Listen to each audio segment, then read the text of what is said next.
Lucifer means Lightbringer presents the mythical astronomy of ice and fire, the sacred order of green zombies, Part 4, the Zodiac children of Garth the Green.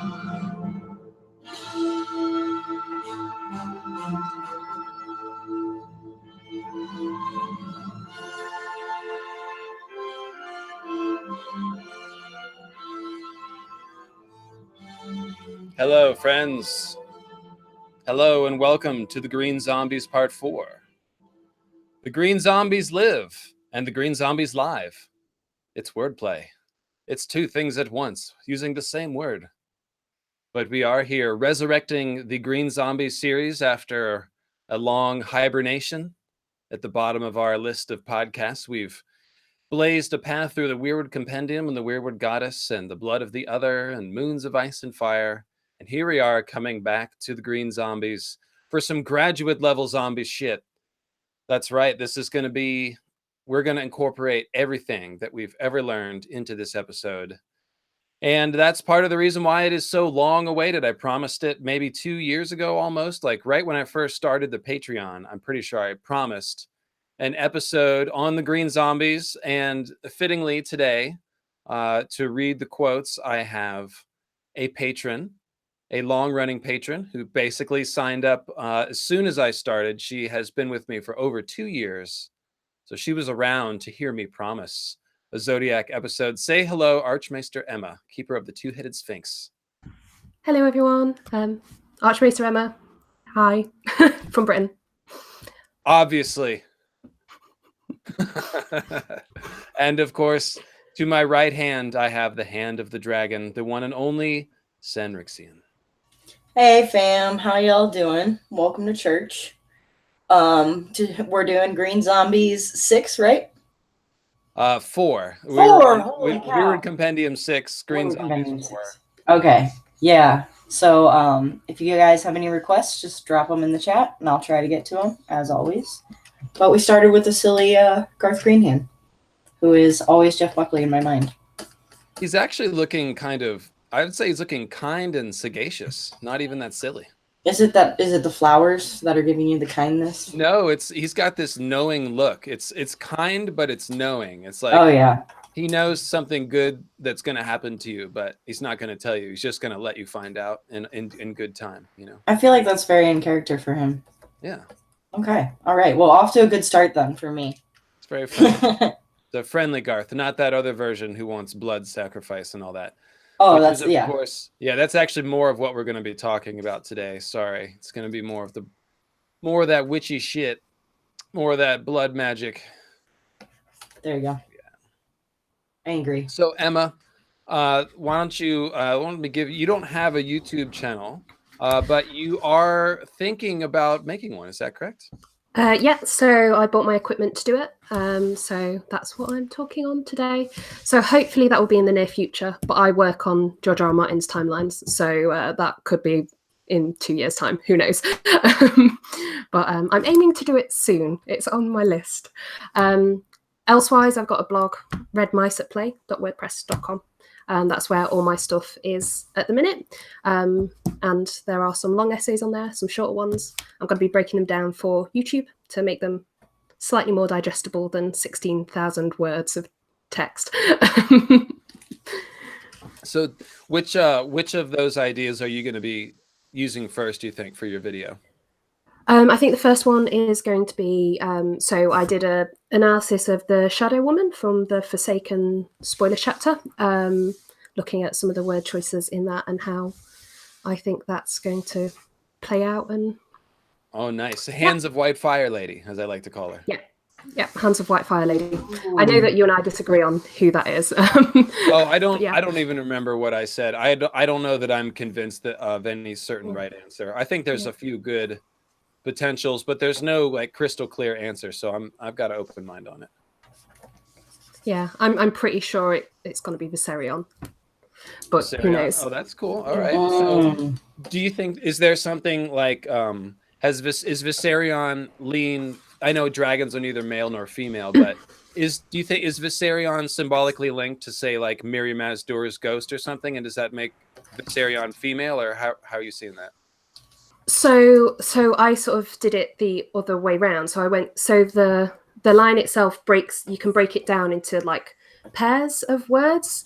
So it can be, I think there's long shadow, tall shadow, terrible shadow, alive with, pale fire, white fire. And if you search for ice and fire, all of those terms, there's really consistent mythical astronomy there. It's insanely coherent and just narrows down exactly what's happening the entire way, so that you're left with like the references to Dragonbinder and Viserion, and those are the two things that are left. And the bit where it says a shadow in woman's form implies that that shadow can change gender. So that's my thinking on that, and that's about as short as I can explain the entire thing. I love that. That sounds wicked. Yeah, traditionally, like white dragons would be linked to females in symbolism. The white dragon in Pern, Ruth, is a female, I believe, if I remember correctly. But yeah, Interesting. Good job. I can't wait to see that. And I strongly believe that Vagar was a white dragon because she's called, and a female. She's called a hoary old bitch, which means frosty white, white with age, etc. And of course, Vagar creates the ice dragon when Aemond rides her, and then I'd also consider Silverwing and Sea Smoke to be in the white dragon. If it's a gray dragon or a silver dragon that's really pale, then to me that's basically white dragon symbolism. And following, actually, in the next Weirwood Compendium episode, which is going to have all the Daenerys Green Seer stuff, we're going to talk about both her silver horse and Silverwing and Sea Smoke, all the silver dragons. And there's some good stuff going on there. So, well, anyways, Emma, I'm so hyped for Daenerys Green Seer. So it's going to be 2 episodes, unsurprisingly. It was more than. In fact, it'll be 2 episodes just to tackle a lot of her main stuff, and then we'll still be going back for more Green Seer stuff. In fact, just the other day on Twitter, we figured out that the Unsullied seem to be Dany's green zombies. We found that every Weirwood Goddess figure seems to have a set of green zombies. Like Lady Stoneheart has Barrack's Brotherhood in the cave. The Night's Watch Brothers Weirwood Goddess is the Weirwood itself. Then we've got Sansa fleeing King's Landing after the Purple Wedding. She passes through the Dragon Chamber, and the candle that they're carrying shifts the shadows on the empty Hollow Knights of dragon armor. They seem to come to life. And that is also like the Shadow Babies, Melisandre raising the Shadow Baby, which we know is equivalent to the Night's Watch. That's her green zombie. And then, so Daenerys is a big Weirwood Goddess figure. When she eats the horse heart and does all that, that's like super heavy Weirwood stigmata. Right, exactly. And then it seems like the Unsullied are her green zombies. They're compared to Valyrian Steel, and they're called Dead-Eyed at the beginning. So that was a pretty interesting line of inquiry that we got to. And I'll have to work that into. Go ahead. There's the caps on the points of the Unsullied are called bronze stars as well. So that's bronze, yes, dark and strong to fight the cold, as they say. Yeah. So. And of course, the Unsullied fit into that interesting symbolism of like losing an eye to gain vision, losing an ear, and then being able to hear. They lose their penises, and then they get the pointy, the pointy skull caps. So they've got like a symbolic sort of. Think of I guess yes, it's the unicorn. Thank you, Emma. Unicorn. That is the unicorn. Literally, I don't have to just shout it in the chat now. I can actually say it. You can actually say it in your lovely British accent. This really is a treat to have you on, Emma. I'm so glad you were down to come on and newly possessed of audio equipment. So, anyways. So guys, this I did, by the way, post the text to this. I just took away the password protection. I posted the link in the chat. It's also in the description of this video. So if you would like to read along at lucifermeanslightbringer.com, it is not integrated into the menu yet, so you can't find it on the front page. You have to find the link at the top of this YouTube description, and it is right there for you. So With that said, hey there, friends, patrons, fellow mythical astronomers. It is your starry host, LML. And I'm here with a very special episode, one which exists outside the confines of any normal compendium. Once, a long time ago, when I created the Patreon page for the mythical astronomy and named my top tier patrons after the 12 constellations of the Zodiac, I promised an episode explaining how George was using the constellations in the story. Well, I am here today to fulfill my holy oath, sworn in the sight of gods and men, to pay homage to those stalwart patrons known as the earthly avatars of the 12 houses of heaven. Oh, that's me. So many stars, he thought, as he trudged up the slope through pines and firs and ash. Maester Lewin had taught him his stars as a boy in Winterfell. He had learned the names of the 12 houses of heaven and the rulers of each. He could find the 7 wanderers sacred to the faith. He was old friends with the Ice Dragon, the Shadow Cat, the Moon Maid, and the Sword of the Morning. All those he shared with Ygritte, but not some of the others. We look up at the same stars and see such different things. The king's crown was the cradle, to hear her tell it. The stallion was the horned lord. The red wanderer that Septons preached was sacred to their smith up here was called the thief.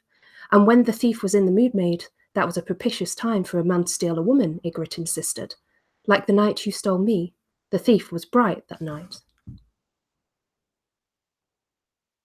Dang, that was good. That was good. I'm glad I was muted. I was about to start talking over your fanfare, but I'm glad it didn't happen. That was worthy of fanfare. Thank you, Emma. This is going to be a treat. All right. So this scene from A Storm of Swords that Emma just read shows us that Jon Snow has a fairly decent knowledge of the stars. And of course, it's easy to figure that when he speaks of the 12 houses of heaven and the rulers of each, he's not only speaking of that he is speaking, in fact, of the 12 zodiac constellations, the rulers, and also of the idea that each constellation rules a section or zone of the sky along the path of the ecliptic, which would be the houses of the zodiac. I'm sure you've heard that phrase. So this is a detailed explanation of the function of the zodiac as a naming convention, in other words, which helps us to come to the definitive conclusion that the zodiac is indeed what he's talking about here. There's nothing else he can be talking about. It's definitely the zodiac. So unfortunately, we don't really get any other information on these 12 houses in the series proper. But then we got the world of ice and fire. In fact, this episode will also double as a great example of one of the many reasons why the world of ice and fire is far, far more than the typical world book or coffee table book that we often see in fantasy. The world of ice and fire is actually packed with puzzles and symbolism and clues about very important mysteries in the main plot. And there's one in particular that is specifically based on the Zodiac. It's a single page. It's page 208 to be exact, which contains a sidebar that takes up about 90% of the page. And it's called Some Celebrated Children of Garth Greenhand. As you might guess, there are 12 children listed, although one of those children is actually a pair of twins, which, spoiler alert, will be Gemini. And before we read the whole passage, I do want to go back and quickly say thank you to the honorary super chats, Stephen Stark with the 666 and Sean E with the 420 super chat. These are the ritual super chats without which we would not be able to start. So thanks guys. Sean. Thanks, Stephen. All right. Somebody added that up one time and then posted a super chat that was, I guess, 1066 or 1086. Yeah, 1086. And like I looked at it for the longest time and I did not get it. And then I felt dumb. I was like, oh. People are asking how we can throw money at Emma. Emma, do you have a repository for money that people can throw? I have no repository for money. There is nothing that you can give me, but thank you very much for your kind offer. Just feel free to chuck it all at the rest of the content creators that are part of the story host and everyone else, because they all do magnificent work. So yeah. Emma's great on Twitter. If you want more Emma action, I highly recommend you follow her. Yeah, what's your Twitter handle, Emma? Very imaginative, at EL Smith 1994. That's just, yeah, me. So how many Emma Smiths are there just in London? What would you guess? Oh, I have no idea. But I at the school that I went to, which was a relatively small school, there were two or three Emma Smiths, and we had the same middle name as well. So it was boy. just Fuck. it's like yeah. It's Sorry. like my parents just didn't even try. Let's be honest. Well, it is a lovely name, but and I was named David, and there was in the early '80s, I guess, I don't know, there was a lot of biblical names. Everyone's David and Jonathan and Timothy, but in any case, yeah. So Brian. I feel you. I don't know if Brian's biblical. Probably not. Brian, no, not really. No, that's more of just a classic British name. But in any case, Emma, go ahead and read the full passage of the 12 Zodiac children of Garth the Green. Take a deep breath. I just first. had to hit the cough button there. Okay. John the Oak, the first knight, who brought chivalry to Westeros. A huge man, all agree, 8 feet tall in some tales, 10 or 12 feet tall in others, sired by Garth Greenhand on a giantess. His own descendants became the Oakhearts of Old Oak. Gilbert of the Vines, who taught the men of the arbour to make sweet wine from the grapes that grew so fat and lush across their island, and who founded House Redwine. Floris the Fox, the cleverest of Garth's children, who kept 3 husbands, each ignorant of the existence of the others. From their sons sprang House Florent, House Ball, and House Peak. Maris the Maid, the most fair, whose beauty was so renowned that 50 lords vied for her hand at the first tourney ever to be held in Westeros. The victor was the Grey Giant, Argoth Stoneskin, but Maris wed King Uthor of the High Tower before he could claim her, and Argoth spent the rest of his days raging outside the walls of Old Town, roaring for his bride. Foss the Archer, renowned for shooting apples off the head of any maid who took his fancy, from whom both the Red Apple and Green Apple Fossways trace their descent. Brandon of the Bloody Blade, who drove the giants from the Reach and warred against the children of the forest, slaying so many at Blue Lake that it has been known as Red Lake ever since. Owen Oakenshield, who conquered the Shield Islands, driving the Selkies and Merlings back into the sea. Harlon the Hunter and Herndon of the Horn, twin brothers who built their castle atop Horn Hill and took to wife the beautiful woods witch who dwelled there, sharing her favours for 100 years, for the brothers did not age so long as they embraced her whenever the moon was full. Bors the Breaker, who gained the strength of 20 men by drinking only bull's blood and founded House Bulwer of Blackcrown. Some tales claim Bors drank so much bull's blood he grew a pair of shiny black horns. Rose of Red Lake, a skin changer, able to transform into a crane at will, a power some say still manifests from time to time in the women of House Crane, her descendants. Ellen Eversweet, the girl who loved honey so much she sought out the king of the bees in his vast mountain hive and made a pact with him to care for his children and his children's children for all time. She was the first beekeeper.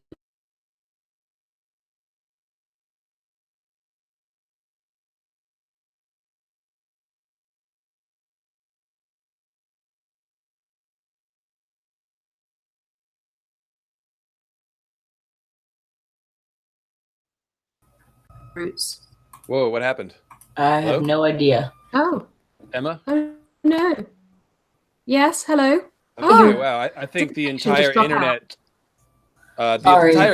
just like had a brain fart, I think. Bees. It was the bees. Yeah, start over with the one. bees. Okay. Oh, the bees got us. Oh, gosh. I did so well. You did. No, you did. You're Right. doing great. You're doing well. Almost there. Right. Okay, last two, guys. Yeah, it happened earlier as well. I don't know what's going on. Anyway. Ellen Eversweet, the girl who loved honey so much she sought out the king of the bees in his vast mountain hive and made a pact with him to care for his children and his children's children for all time. She was the first beekeeper and the mother to House Beesbury. Rowan Goldtree, who was so bereft when her lover left her for a rich rival that she wrapped an apple in her golden hair, planted it upon a hill, and grew a tree whose bark and leaves and fruit were gleaming yellow gold, and to whose daughters the Rowans of Golden Grove traced their roots.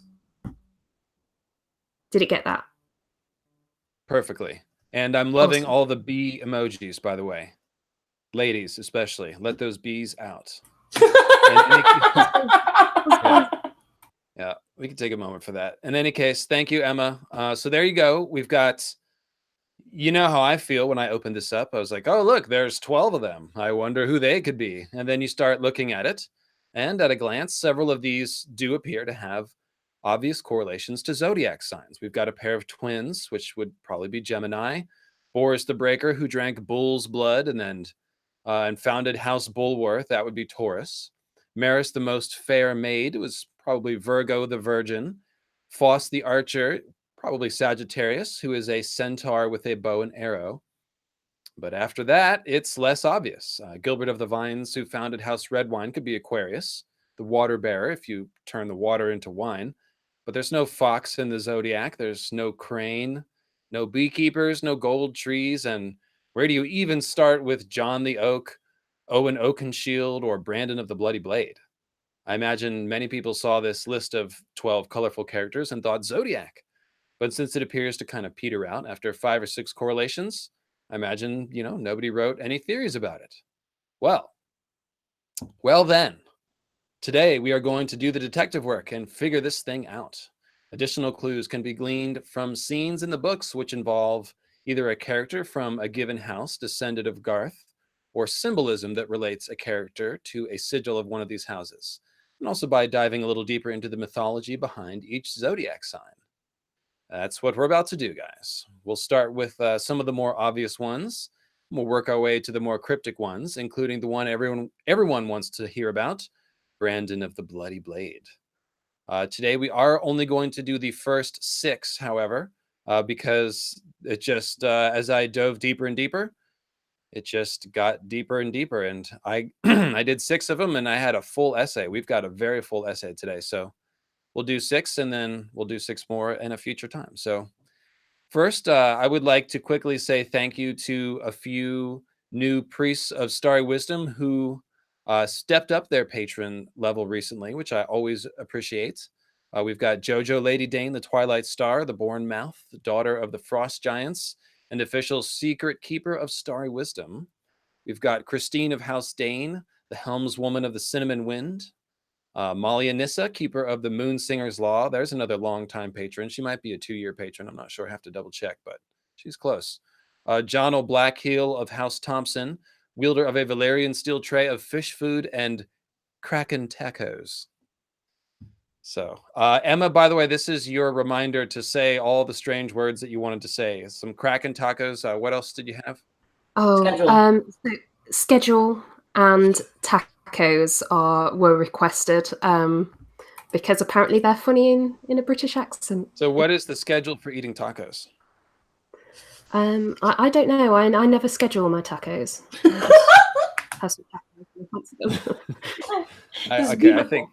I think that was sufficient. Yes.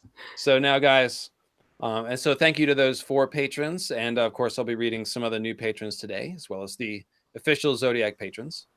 And one of the first things to understand about the Zodiac constellations is that all of them, except Libra, the scales, are either animals or people who were placed in the heavens in honor of some deed that they did before they died. That's a lot of D's. They are memorials to dead people and animals, in other words, ones who died bravely and heroically. And I'm speaking mostly in the context of Greek myth here, because Greek myths about the Zodiac are definitely the most well-known and definitive in terms of Western civilization. Although it must be pointed out that we have thorough records of Sumerian astronomy incorporating the concept of the Zodiac and some of the same constellations we use today. And there's actually a very strong case to be made that Taurus is actually depicted with the Pleiades correctly placed over its shoulder in the cave paintings at Lascaux, France, which would have been painted, 10,000 BC at the earliest and possibly 30, 40,000 BC. It's very old. Yeah, it's the date on that one's hard, but between 20 and 30,000, I would say for sure. Yeah, it's really, really old, definitely before any of the modern sort of historical timeline that we have. And then, of course, the Arabs in Saudi Arabia in particular have been, or just all of Arab culture, have really been great astronomers throughout the Middle Ages. In fact, especially in the Dark Ages, when Europe lost a lot of its science, a lot of that stuff was kept alive in the Middle East. And a lot of the names of stars, in fact, are in Arabic. because of that. So I will occasionally mention some Middle Eastern mythology as well. So it'll be mostly Greek mythology, but when I was doing research, you quickly sort of dovetail into other things. And a lot of the ideas actually translate. Like pretty much everybody looks at Taurus as a bull. So anyways, just a little background information. So while the Zodiac is very old, it is mainly Greek myth which defines our modern idea of the Zodiac. And in Greek myth, the legends behind 11 of the 12 figures of the Zodiac are memorials to the valiant dead, as I was saying. They're heroes of one sort or another who have attained a second life amongst the stars. Or we might say that they now rule one of the 12 houses of heaven. The other main thing that kind of leaps out at you in these Greek myths about the Zodiac is that there is an awful lot of human-animal transformation going on. So think about this. A dozen heroes associated with human-animal transformation who died and then were resurrected as star people. Uh-oh. And these 12 somehow correlate to the 12 notable children of Garth the Green, who is the preeminent horned god figure in A Song of Ice and Fire mythology. Garth the Green, whose description matches that of the Green Men on the Isle of Phasis. Yes, I think you can see where this is going. And quickly, Sanrixian, I think you've done a couple of horned images here that I did not catch. So, would you like to see the horny boys? I did. I saw the first one, okay. But that looks like me. Let's definitely take credit for that. And I think what you said was witchy blood magic shit. I did. Which was really good. That's good. That's Avatar material right there. I'll color it. Here's a Viserion. Oh, that's a wicked Viserion, dude. I like doing their horns differently because, not all dragons are the same. I don't care if they're related. Oh, I like the angle on the face. He looks just like really vicious. That's awesome. Thank you. And then, of course, ladies let those bees out. That's there forever. Seriously though, Sandra, you should take that sketch of that dragon and turn that into like one of your hardcore heavy duty sketches. That's got real potential. I love that expression there. Thank you. I will consider it if I'm not inspired by other things during this stream. Cool. And hey, if I get sucked into the episode and forget to check in with you for like 45 minutes, somebody yell at me in the chat and remind me to check in with Sanri so I don't miss anything. That's somebody. Yes, all right. So we've got the dozen star people associated with human animal transformation, sons of Garth. You guys see where this is going? So of course, the most important symbolism attached to the number 12 in A Song of Ice and Fire is the last hero's 12 companions who died, but whom I theorize to have been resurrected as green zombies, the first Night's Watch brothers. You guys know the theory? They were skin changers or green seers like John, and this would have enabled them to be resurrected in a better way than, say, Barrack or Lady Stoneheart, much as we expect John to be a better zombie, and perhaps as we see Cold Hands already. So since the Zodiac myths are already loaded with human-animal transformation and starry resurrection, they make a natural parallel to the idea of the last hero's dozen resurrected skin changer companions. And in fact, it may have even been part of George's inspiration to give the last hero a dozen green zombie companions, assuming the green zombie theory is correct, which hopefully it is. I think it is. Feels good. Feels pretty solid. In any case, that's actually kind of the point. The purpose of hiding this Zodiac puzzle in the world of Ice and Fire as the 12 children of Garth. This is actually more evidence for the green zombie theory. We've already spent a bunch of time in the Green Zombie series tracing out the staggering amount of horned gods, stag man, green man symbolism amongst the members of the Night's Watch. And we know that resurrection and the cycle of the seasons is the dominant theme of all such Corn King figures. That's the point of associating the Night's Watch with the Corn King green man mythology. It implies the dozen green zombie Night's Watch brothers as stag men and skin changers.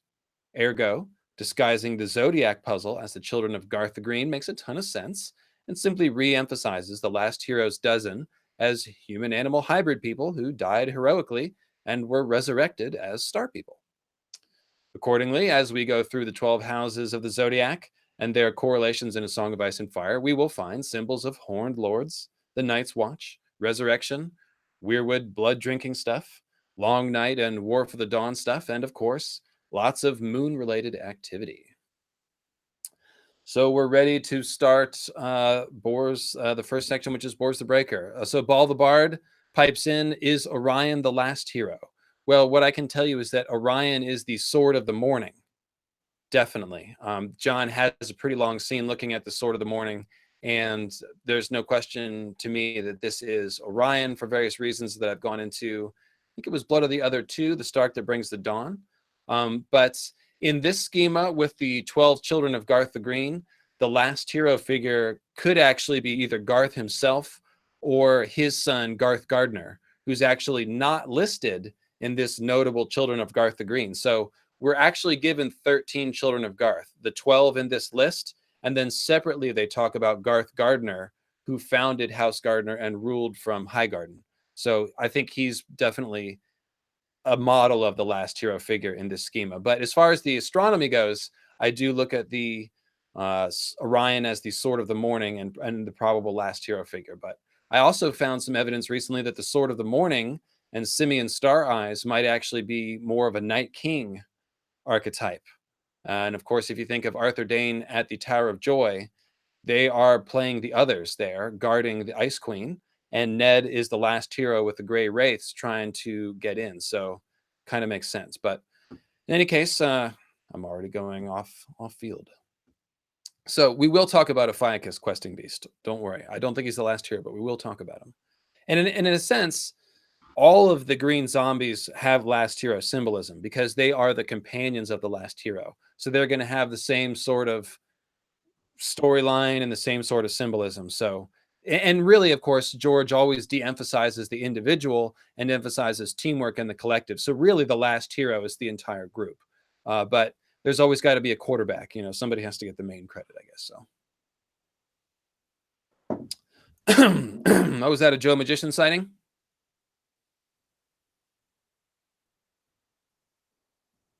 Is he here? Is he here?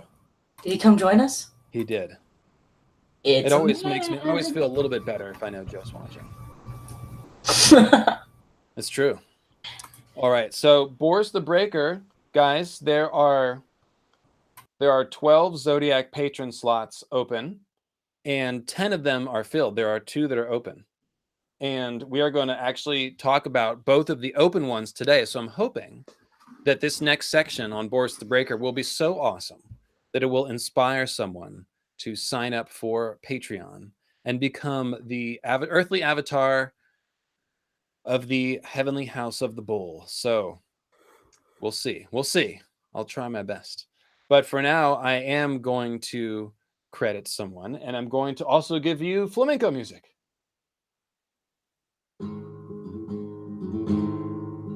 Boar's the Breaker.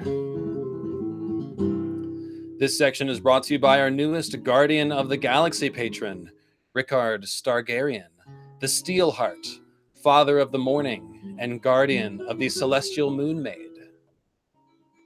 And it is also brought to you by some priests of starry wisdom, such as Nyessa the Water Nymph, Goddess of Pain and Mercy, Jancy Lee, Lady of the Waves, Bear Mama of the Sacred Den, Crowfood's Daughter of the Disputed Lands YouTube channel, and the Bloody Tide, Lord of the Green Blood, the Merling Slayer of the Seven Seas. Okay. It is more effective with flamenco music, isn't it? Definitely. Flamenco music all the way. Yes. It does. Flamenco. Flamenco, yes, not flamingo, flamenco. Wow. Okie dokie. So. Boar's the Breaker. Oh, sorry. Do you want me to start? No, go ahead. Boar's the Breaker, who gained the strength of 20 men by drinking only bull's blood, and founded House Bulwer of Blackcrown. Some tales claim Bors drank so much bull's blood that he grew a pair of shiny black horns. So Bulwer, who drank bull's blood, and according to some tales grew a pair of bull's horns, is obviously a match for Taurus. Taurus is perhaps the oldest constellation known to man. As I said, it is widely accepted to date back to at least the Bronze Age, and may indeed date back to whenever the Lascaux caves were painted 20 or 30,000 years ago. Again, because of the over-the-shoulder placement of the Pleiades over one of the bulls in the cave. the 7 stars. It's either 6 or 7. I forget which. Pleiades is 7, but they may have painted 6 in the cave because ancient man perceived Pleiades as 6. Changes over time, yada, yada, yada. In any case, the Pleiades themselves actually are considered part of Taurus, and they are worth talking about because they appear to the naked eye as a cluster of 7 stars. And that reminds us of the faith of the 7 and their 7-pointed star. So before we even get into House Bulwer and bull-related affairs, I actually found the A Song of Ice and Fire appearance of the Pleiades, which comes fittingly in the Battle of 7 Stars, which was the great conflict of legend between the Andal invaders and the first men kingdoms of the Vale. Check out all the super heavy War for the Dawn language here. This is going to be good. So after describing the emotions of the soldiers on the night before the big battle, we get this line. Clouds blew in from the east, hiding the moon and stars, so the night was dark indeed. The only light came from hundreds of campfires burning in the camps, with a river of darkness between them. Just real quick, hey, Searing Abyss, and also Crowfood's daughter sent in a 666 super chat right at the beginning that I missed. So thank you, Crowfood's daughter. And of course, hey, look, you made it on the Patreon reading list. And you also holding it down in the mod chat. So everyone, go to the Disputed Lands channel if you haven't already. I'm sure most of you have, but the Disputed Lands is an awesome YouTube channel with tons of Grey King and Mermaid stuff. So Amanda, feel free to drop your own link in the chat there. In any case, we've got long night symbolism here. We've got clouds blowing in and hiding the moon and stars, and we've got a dark night indeed. The River of Darkness, Black River symbol makes an appearance here. That's one we know well. And it's acting like a barrier or a wall between the two fighters, the two armies, kind of like the wall divides the others and the Night's Watch. Think of John seeing the rivers of black ice in the cracks of the weeping wall, perhaps. Then we get this. As the east began to lighten, men rose from their stony beds, donned their armour, and prepared for the battle. Then a shout rang through the Andal camp. There, to the west, a sign had been seen, 7 stars gleaming in the grey dawn sky. "The gods are with us!" went up the cry from 1,000 throats. "Victory is ours!" As trumpets blew, the vanguard of the Andals charged up the slope, banners streaming. Yet the first men showed no dismay at the sign that had appeared in the sky. They held their ground, and battle was joined, as savage and bloody a fight as any in the long history of the Vale. So there's the Pleiades, probably. And it's a signal to begin the War for the Dawn, or at least a battle that sounds an awful lot like the War for the Dawn. Here's the cool thing. The Pleiades do indeed sometimes rise just before the sun, although they actually rise in the eastern sky and not the western. But still, it's a cool detail. Anyway, we won't go into the rest of the fight here, which we will eventually get to when we're breaking down all the battle scenes, which I believe are showing us War for the Dawn symbolism. That'll be probably its own series, the Battle Compendium or some such. But in any case, there are a couple of highlights that I do want to mention from this fight, ones which highlight a specific call out to the Night's Watch, Night's King, Nissa Nissa, and the Weirwood Stigmata. 7 times the Andals charged, the singers say. 6 times the first men threw them back. But the 7th attack, led by a fearsome giant of a man named Torgold Tollet, broke through. Torgold the Grim, this man was called, but even his name was a jape, for it is written that he went into battle laughing, naked above the waist, with a bloody 7-pointed star carved across his chest, and an axe in each hand. The songs say that Torgold knew no fear, and felt no pain. Though bleeding from a score of wounds, he cut a red swathe through Lord Redfort's staunchest warriors. Single cut. Nor was he dismayed when the sorceress Ursula Upcliffe appeared upon a blood-red horse to curse him. By then he was bare-handed, having left both of his axes buried in a foe's chest, but the singers say he leapt upon the witch's horse, grasped her face between 2 bloody hands, and tore her head from her shoulders as she screamed for succour. Sorry about the ultra violence there. This is one of the goriest fight scenes in the World of Ice and Fire for sure. But in any case, we've got a warrior who knew no fear. That's Night's King talk, of course. And I believe that Night's King is closely connected to Azor Ahai, or may have even been Azor Ahai himself, as you know. This guy is of House Tollett or Tolle, the same as our beloved Dolorous Ed, which associates Torgold Tolle with the Night's Watch, just like the Night's King, or presumably the last hero. Ursula Upcliffe is a sea... Oh, man, this is a bad typo. I can't even read my own typos. A sea wife name. So Ursula Upcliffe. So that, of course, is a tie to the Little Mermaid and the witch Ursula. So she's basically a goddess of the sea figure, and thus a potential Nissa figure via the green sea symbolism. That's what I was trying to say. She's a sorceress on a red horse, which certainly lends itself to Fire Moon Maiden symbolism. Just like think of Daemon Targaryen riding Caraxes in that dragon fight over the God's Eye, where he was the Fire Moon character. Indeed, the warrior who knew no fear, Torgold, he left bloody weirwood. He has bloody weirwood leaf hands, bloody hands, and he leaps onto her red horse and rips her moon head off as she screams for succor like Nissa, crying out to crack the face of the moon. So that's pretty cool and very violent. Like I said, it's a little bonus constellation for you there in the Pleiades, although they're not actually a constellation, but technically a star cluster. They're also called the Seven Sisters for what it's worth. And since George actually has someone cite them in this War for the Dawn-like battle, I thought it would make a good astronomy warm-up. There you go. But let's talk about Taurus, shall we? Taurus is a constellation from which we get a very famous biannual meteor shower. It's called the Taurids. Only one shower is observable, and that one falls in November. So that's a pretty good start. Meteor showers. The brightest star in Taurus is Aldebaran, not Aldebaran, Aldebaran, which is drawn from Arabic, as I mentioned, and means the follower, probably because it appears to follow the Pleiades across the night sky. According to how most people have viewed Taurus, this red star is one of the eyes of the bull.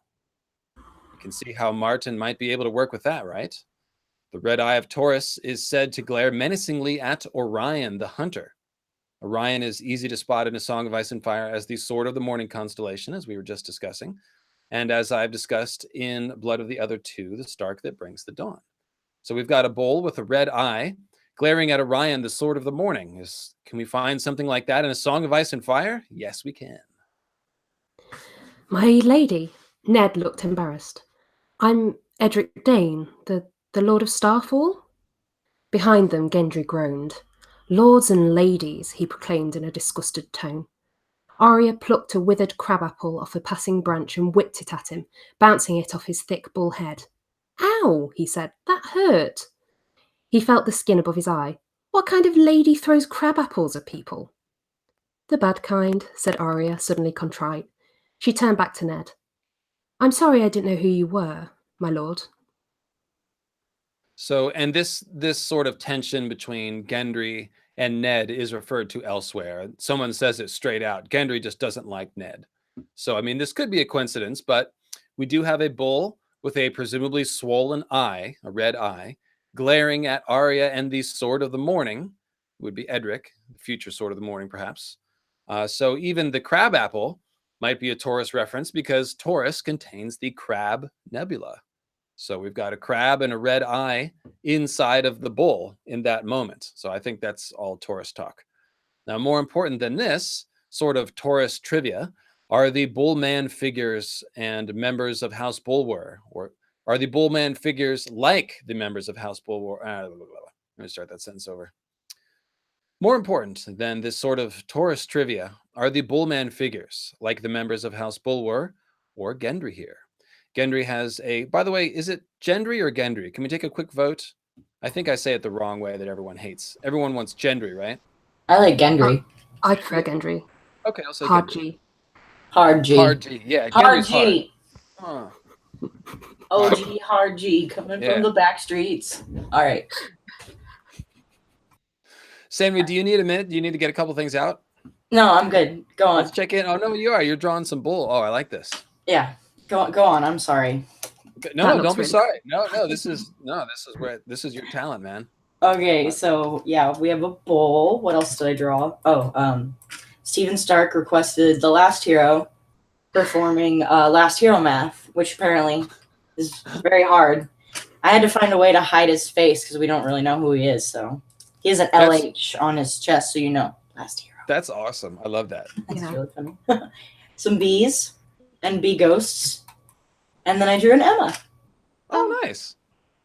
which was very Somebody's difficult. got it. Yeah, Somebody's you're got a new welcome. avatar. Ooh, it's my quest. All right. Okay, so continue on with Boris there. That looks good. So Gendry has a ton of important symbolism, probably too much to do a thorough accounting on today. And we've actually already touched on a lot of it already. So in brief, Gendry is the son of Robert, the Horned God, just as Bors the Breaker is the son of Garth.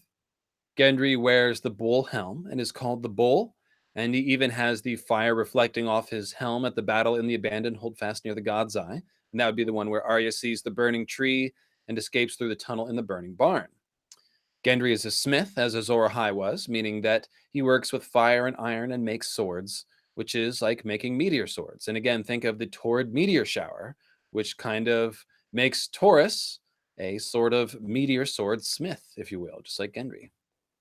Gendry also has eyes like blue ice. In fact, he's the first person in the books to get the ice eyes description after we see the others in the prologue with their ice-cold blue star eyes. This kind of ice and fire juxtaposition is common to the stolen other figure that we tracked in the Blood of the Other series. And indeed, Gendry never knew his father and mother, and his mother died while he was young, rather, and then he was fostered out. Arya also offers him a place at Winterfell, which would be another match to the stolen other baby profile. And most importantly, Gendry was set to join the Night's Watch, which matches both the stolen other baby archetype as well as the general green zombie description. That figures, as all the stolen other baby figures had green zombie Night's Watch symbolism going on when we took a look at them. Now, even better is Gendry swearing allegiance to Beric as one of the Knights of the Hollow Hill, who of course parallel the Night's Watch. This doubles down on the symbolism of Gendry joining the Watch, and then adds in the Azor Ahai figure of Beric as a bonus. So put all that together in light of the green zombie theory and the Zodiac children idea. Just as Bors the Breaker was the son of Garth, Gendry is the son of Robert, the primary avatar of Garth in the main story. Gendry is a fire and ice horned lord who first means to join the Night's Watch and then joins a group that parallels the Watch. He lives in a weirwood cave, as the first Night's Watch may well have hid in the caves of the Children of the Forest, and Gendry serves in Azor Ahai due to the flaming sword and one eye. Gendry also, or I should say, Gendry absolutely fits the profile of a green zombie as I've described them, and also absolutely fits the profile of one of Garth's Zodiac children, Bors the Breaker. So too for the members of House Bulwer in the story. Bors the Breaker himself is an interesting fellow. Growing a pair of bull's horns out of his head makes him a horned lord figure and a therianthrope, just like his father Garth. Therianthrope. Hello, Therianthrope. It also sounds kind of painful, growing bull's horns out of your head, but whatever. It's a fable. Bors the Breaker is also quite the name, isn't it? I mean, the only other person we know of named the Breaker was Brandon the Breaker, who supposedly teamed up with the first Jorman, a king beyond the wall. I guess he is also behind the wall, to overthrow the Night's King. So Brandon the Breaker overthrew the Night's King. Bors the Breaker is a symbol of a green zombie, right? And Bors is also a horned lord who, look, he's drinking blood, battling the Night's King. Okay, well then, I see what's going on here. Someone get John a glass of mulled bull's blood for that final battle, huh? Yeah? No? No. Okay, never mind. Back in the Weirwood Compendium, we discussed a member of House Bulwer who actually did join the Night's Watch, a ranger named Black Jack Bulwer.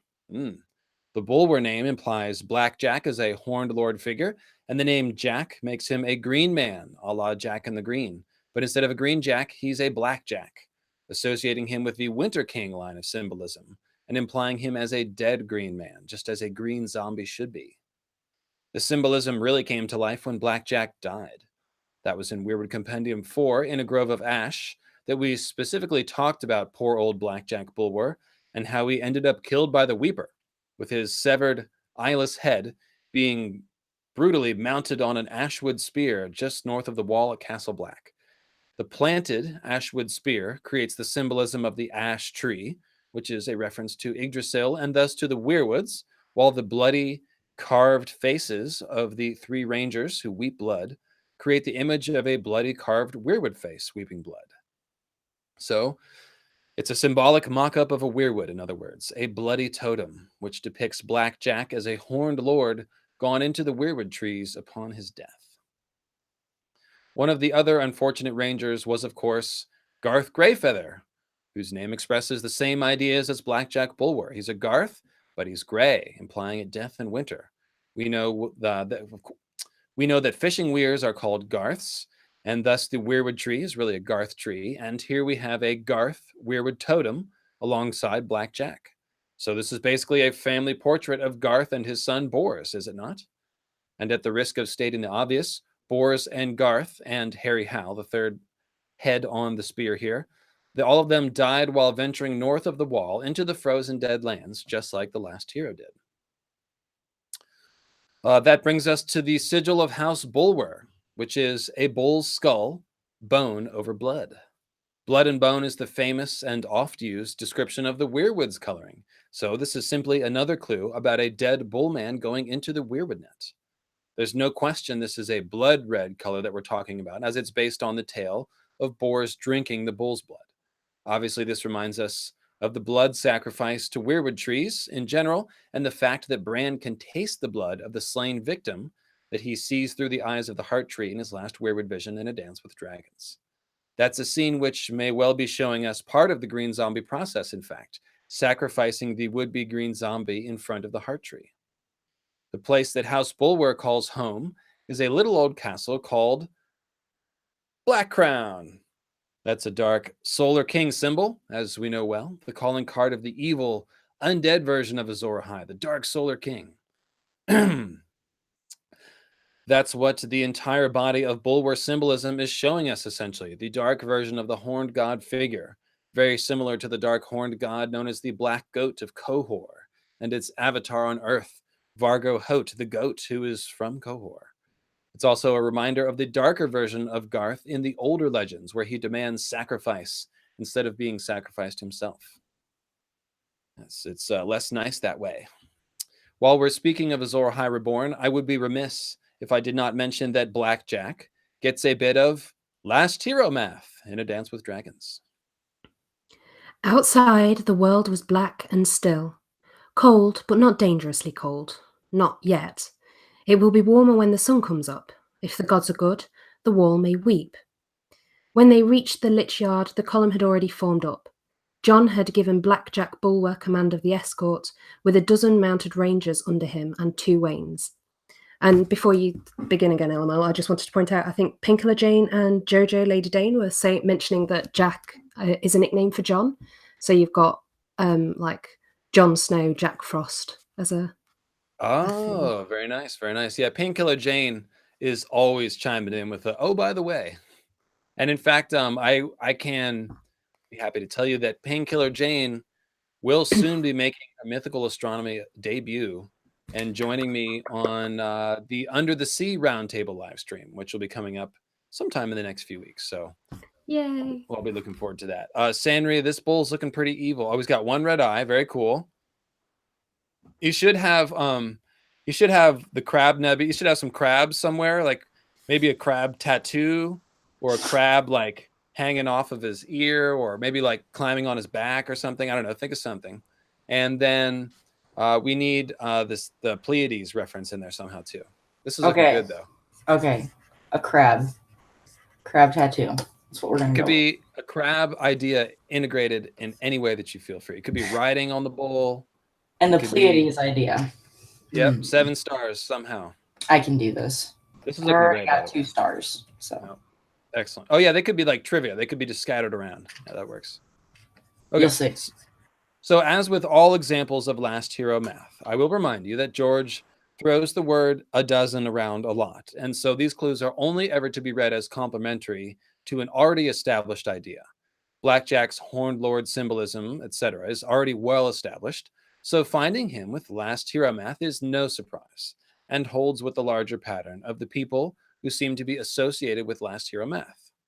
And spoiler alert, we're going to find last hero math with pretty much all these zodiac signs.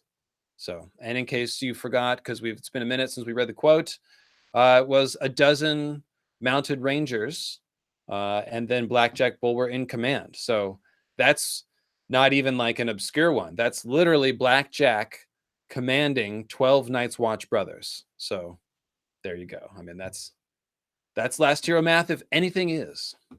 So across the narrow sea in Bravos, we hear more talk of bulls and blood sacrifice, and there's more last hero math, as Arya recalls being given a tour of the various temples in the city by the woman known as the Sailor's Wife. Arya hears of three-headed Trios, our friend, and the Pattern Maker's Maze, which is what we all walk. And then when she's about to fall asleep, she is offered a Red Bull. Beyond it, by the canal, that's the temple of Aquan, the Red Bull. Every 13th day, his priests slit the throat of a pure white calf and offer bowls of blood to beggars. Today was not the 13th day, it seemed. The Red Bull's steps were empty. Okay, not that Red Bull. Sorry, it's an actual Red Bull. Point being, the 13th day marks the time when a blood sacrifice shall be made. And this time it's a child of a bull, a white calf, which reminds us of the white lunar bull that Mithras has to slay to be reborn.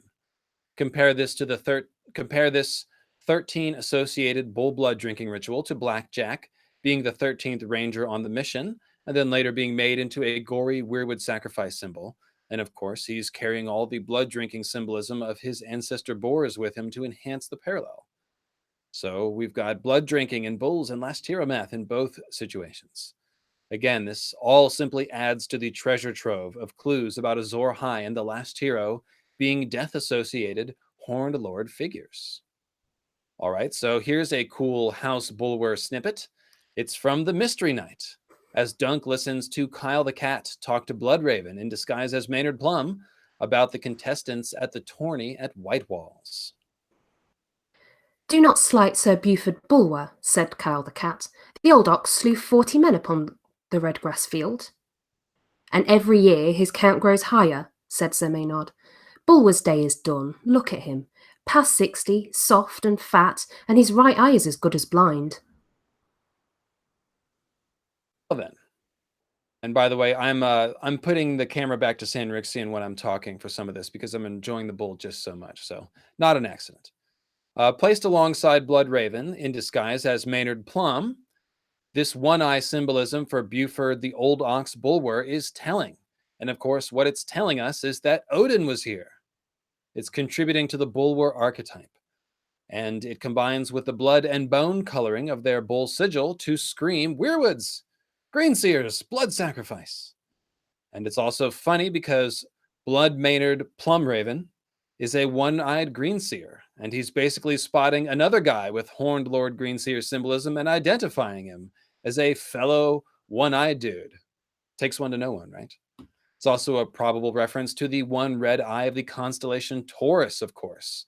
And this is where we stop sort of, wondering if any of this is coincidence. We've got a bull man with one red eye, once again, just like Gendry getting hit in the eye with the crab apple.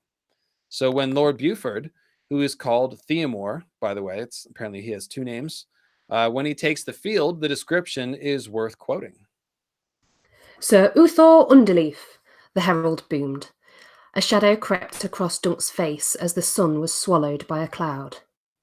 Sir Theomore of House Bulwer, the old ox, a knight of Black Crown, come forth and prove your valour. The old ox made a fearsome sight in his blood-red armour, with black bull's horns rising from his helm. He needed the help of a brawny squire to get onto his horse, though, and the way his head was always turning as he rode suggested that Sir Maynard had been right about his eye. Still, the man received a lusty cheer as he took the field. There's your requisite sun-swallowing long night language, which often occurs right before a battle or fight, meant to serve as an analog to the War for the Dawn, such as the Battle of Seven Stars that we just looked at. And then when he finally loses to Sir Uthor, which was always inevitable, because Sir Uthor had been feigning a struggle, of course, to affect the gambling odds. We get this passage. The old ox fell on fifth pass, knocked sideways by a coronal that slipped deftly off his shield to take him in the chest. His foot tangled in his stirrup as he fell, and he was dragged 40 yards across the field before his men could get his horse under control. Again the litter came out to bear him to the maester.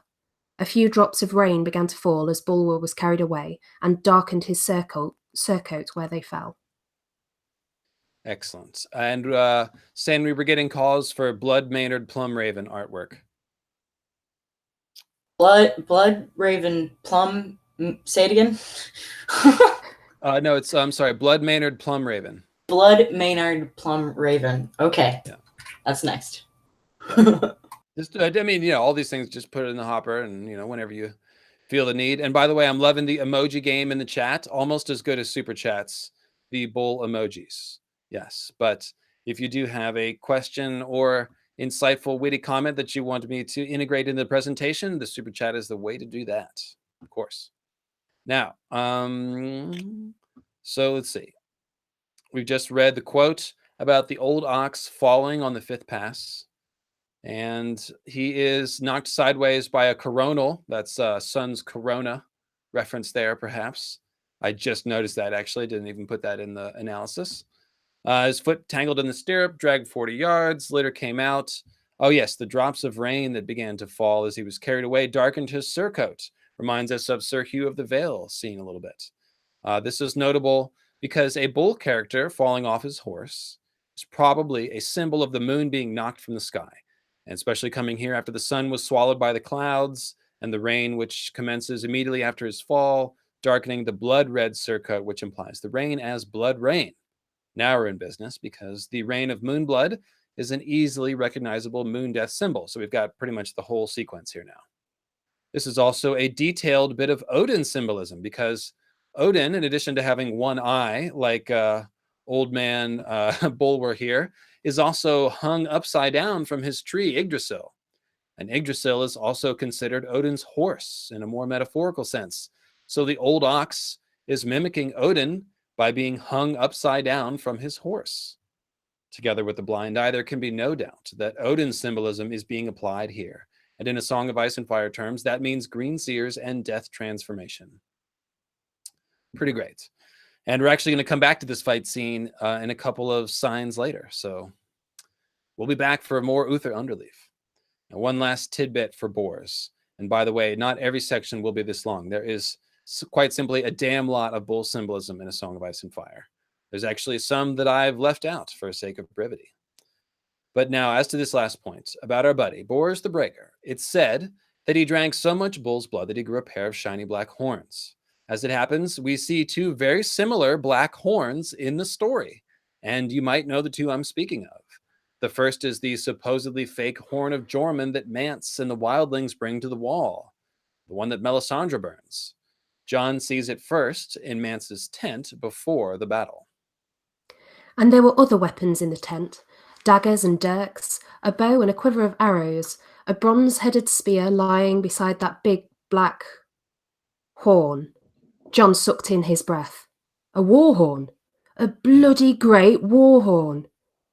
Yes, Mance said, the horn of winter that Joramun once blew to wake giants from the earth. The horn was huge, 8 feet along the curve and so wide at the mouth that he could have put his arm inside up to the elbow. If this came from an aurochs, it was the biggest that ever lived. At first, he thought the bands around it were bronze, but when he moved closer, he realised they were gold. Old gold, more brown than yellow, and graven with runes. Now later, when Melisandre burns the horn alongside Rattleshirt disguised as Mance Rayder in a partially weirwood cage, we're told that these runes are in fact the runes of the first men. Fake Mance is playing the role of a burning horned lord figure, dying and being trapped in the weirwood net here, as we know, and that is the same thing being symbolized by Blackjack Bulwer's severed head on the ashwood spear, or the old ox being hung upside down from his horse. Mel calls the horn of darkness before throwing it into the fire, which Kind of fits the overall theme of the dark version of the horned god being equivalent to the dark solar king, the horned lord of darkness. By the way, in case you weren't sure, an aurochs is essentially a hairy, extinct species of cattle. So when it talks of Mance's huge horn coming from the biggest aurochs who ever lived, this is George telling us to think of this as a black bull's horn, just like the ones that boars grew, though obviously a person wouldn't have horns this huge on his head. The other shiny black horn in the story is the one that Euron Crow's Eye shows up with to the King's Moot, which is nearly a perfect match to Mance's horn. The horn he blew was shiny, black, and twisted, and taller than a man as he held it with both hands. It was bound about with bands of red gold and dark steel, incised with ancient Valyrian glyphs that seemed to glow redly as the sound swelled. Oh, have I disappeared again? You're here. Where's Lucy? Okay, I had to go grab some more cough drops, man. Okay. Cool. 117, and I'm anticipating my voice undergoing trauma here in about 3 minutes. So I'm just gearing up here. Also, I've been heretically drinking the Izzy here on the side, and it's not really doing it. Not really doing it for me. There you go. Hey. That's what we needed. Oh, now that's refreshing. Oh, well, That thank is goodness. refreshing. So, Sandra, let's check in on the bull here while I check on something. We had a couple of requests for horns as well. More horns? Yeah. As in like Dragonbinder and... Oh, I was like, he has horns, guys. Do you want? I can add more horns, but it's going to look silly after a point. Guys, we only need so many horns. I got it. Yeah, spooky red eye. And there's your crab. Cool. Crab and nebula. there's 7 stars. Nice. So, got that in Nice. That's hot. Nice. That is hot. Okay, let me look and pull the script back up here. Oh. So I guess whoever claims this house slot in your Patreon can have a print of this if they want. Oh. So more temptation for the chat there. Yes, and if anybody decides to jump on that during the episode, please call my attention to it here in the chat. And of course, you can find my Patreon from lucifermeanslightbringer.com. There's a tab right at the top that says Patreon, or you can go over to patreon.com and type in Lucifer Means Lightbringer, and you'll find it that way. It's very easy to find. I specialize in being easy to find. It's either me or the TV show Lucifer, or a couple of naughty links that you should. Don't click those other links. Don't click those other ones. Yeah, I always say. So, Mance's horn here is 8 feet long, and this one is taller than a man, which sounds like they're about the same size. Mance's horn had bands of old gold with First Men runes, while Dragonbinder here has bands of red gold and Valyrian steel incised with ancient Valyrian glyphs, which glow redly at first. Then a moment later, it says they were burning brightly, every line and letter shimmering with white fire. Mance's horn's runes didn't glow themselves, but the entire horn was burned, and so we have the burning horn idea present with both black horns. Dragonbinder is called the Horn of Hell by Aaron Damphair, which compares very well to the Horn of Darkness label that Mel gives the fake horn of Jormungand.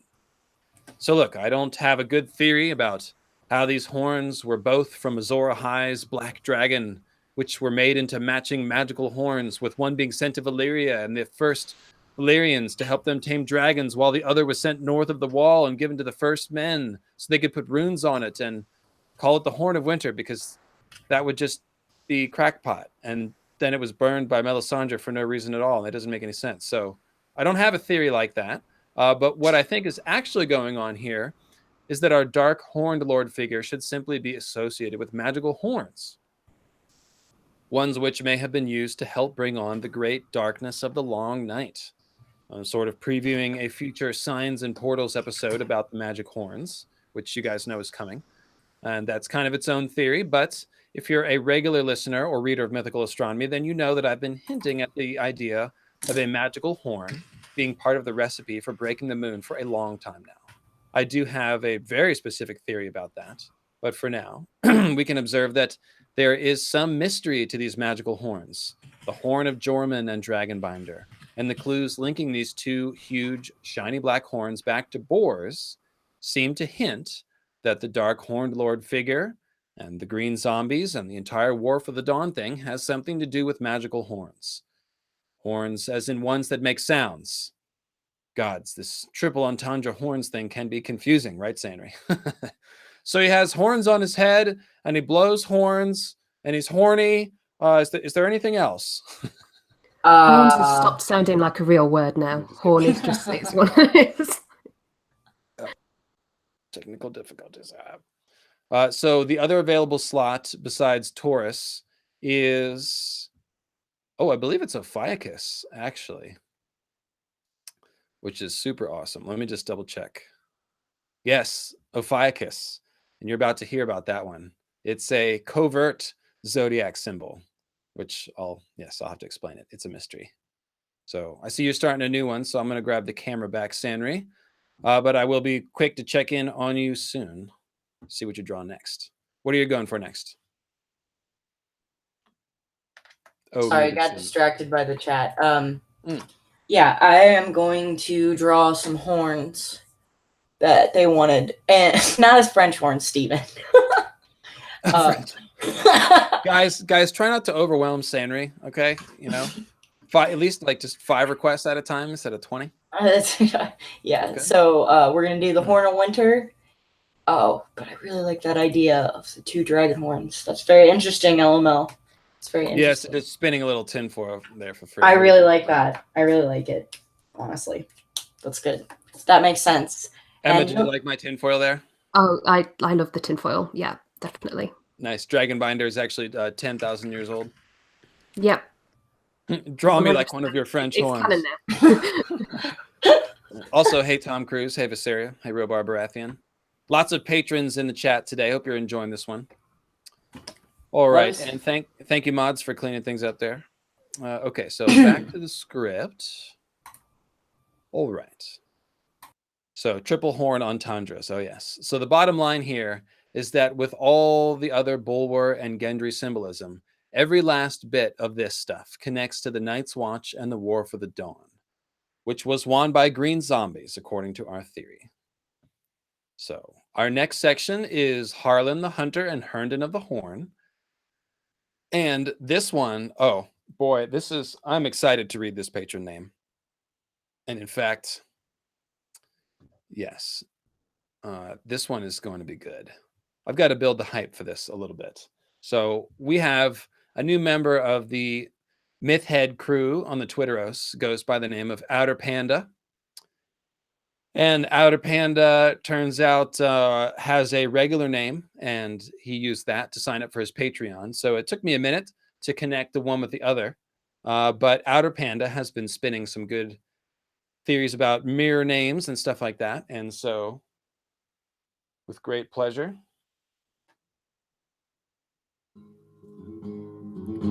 Harlan the Hunter and Herndon of the Horn. This section is brought to you by Outer Panda, the Pan Doubter, the Man in the Mirror Man, and Earthly Avatar of Heavenly House Gemini.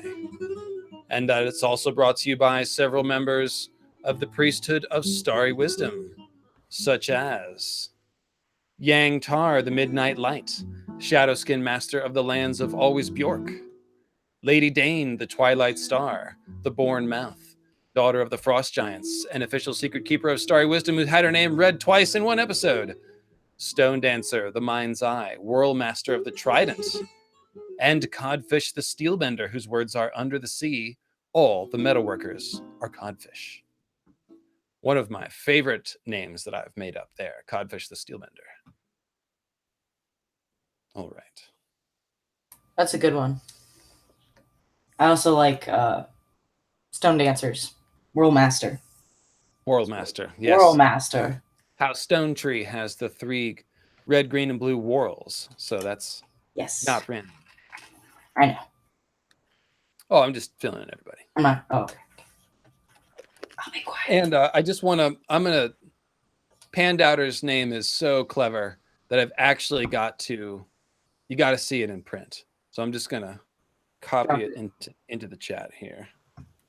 See, when you take outer panda and flip it around and say panda outer, it sounds like pan doubter, like someone who does not believe in pan.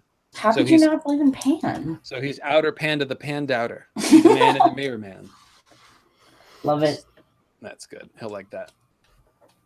All right, so next up for our correlations to Gemini, we have the twins Harlan the Hunter and Herndon of the Horn.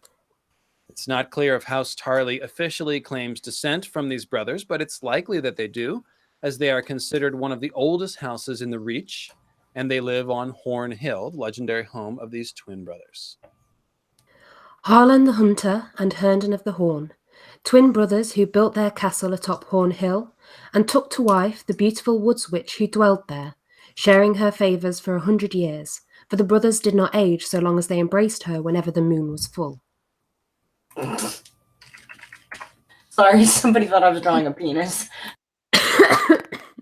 That's silly. You're drawing a horn. You would think you're drawing a penis. I also thought I was muted. So sorry. Yeah. It's crazy that anyone could ever get that confused. All right. So, oh God, not more horned God stuff, right? Herndon of the Horn, huh?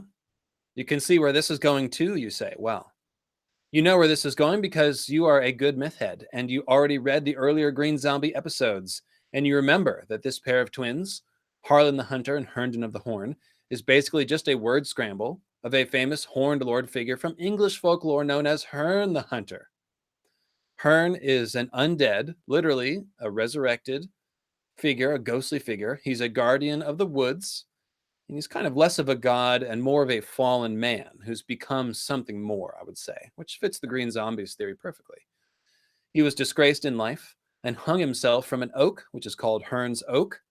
And there we see the persistent oak symbolism of Garth and the Summer Kings and many of his children, such as John the Oak and Owen Oakenshield. But Herne the Oak, his shade became the guardian of the woods after he hung himself. So he's a stag-antlered cloaked man riding a horse and leading a procession of other dead or enthralled creatures after that. And that's, of course, the Wild Hunt. And you can see many similarities to Odin here, similarities. Man, my tongue is a little thick today. Sorry, guys. Got a lot of tongue ties going on. In any case, you can see the direct ties to Odin stuff here. He's hung on a tree. He dies, sort of transcends death, and becomes the leader of the Wild Hunt, a horned lord. It's definitely a variation of the same branch of European folklore, Herne the Hunter. He's got a lot in common with Cold Hands. And indeed, the two places that Herne's influence are felt the strongest are with Cold Hands and House Tarley, who has their home on Horn Hill and took the huntsman as their sigil. That's highly sensible, since Sam meets up with Cold Hands and shares a lot of symbolism with him. As we know already from our earlier exploration of these ideas, all of this symbolism gives strong testimony to the Green Zombies theory in general. Sam and Cold Hands show us what kind of fellow belongs in the Night's Watch, and I believe the more detailed message is all about the original Night's Watch and their fundamental relationship to the Green Seers and the Weirwoods. Cold Hands apparently teaches Sam to recite a shorter and presumably much older version of the Night's Watch oath to the Blackgate Weirwood face beneath the Night Fort, while Cold Hands shows us what the first Watchmen were like, according to the Green Zombies theory. Undead, speaking the old tongue, riding elks and other beasts, and receiving aid from the Green Seers and their ravens.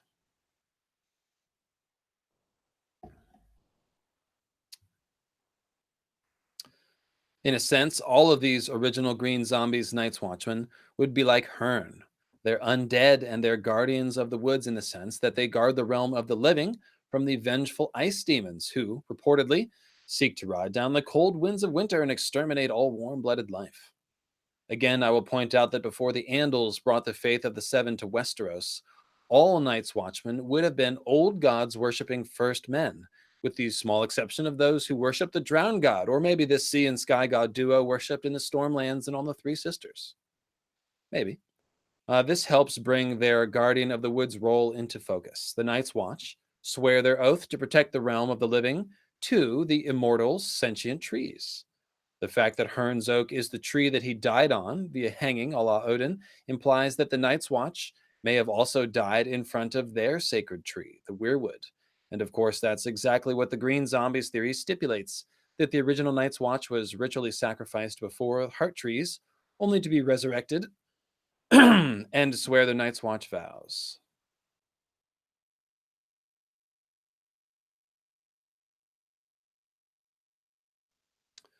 We just talked about Mance's fake horn of Jorman and Euron's Dragonbinder. And of course, we know that Sam has that old cracked war horn that Jon found with the dragon glass at the Fist of the First Men, which some people believe to be the original horn of Jorman. Jon may have even given it a toot. He had made a dagger for Gren as well, and another for the Lord Commander. The war horn he had given to Sam. On closer examination, the horn had proved cracked, and even after he had cleaned all the dirt out, Jon had been unable to get any sound from it. The rim was chipped as well, but Sam liked old things, even worthless old things. "Make a drinking horn out of it," Jon told him, "and every time you take a drink, you'll remember how you ranged beyond the wall, all the way to the Fist of the First Men." He gave Sam a spearhead and a dozen arrowheads as well, and passed the rest out among his other friends for luck.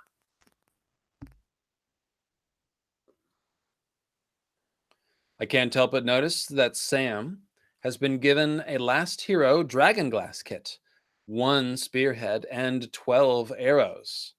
As with Boar's Bulwer, seeing Last Hero math around Horned Lord figures who are Night's Watchmen essentially just reinforces the basic premise of the Green Zombies theory, and it makes sense to equate the Night's Watch with Dragonglass, of course, in a general sense, because they are like black swords and frozen fire who kill others. It's also worth remembering that House Tarly does possess a Valyrian steel greatsword, Heartsbane, which, like Dragonglass, may come in handy before too much longer. And just like Blackjack, seeing a potential magic horn in the midst of these symbols again makes us think that the story of Azor Ahai and the Last Hero and the Green Zombies has something to do with magic horns, potentially the Horn of Jorman.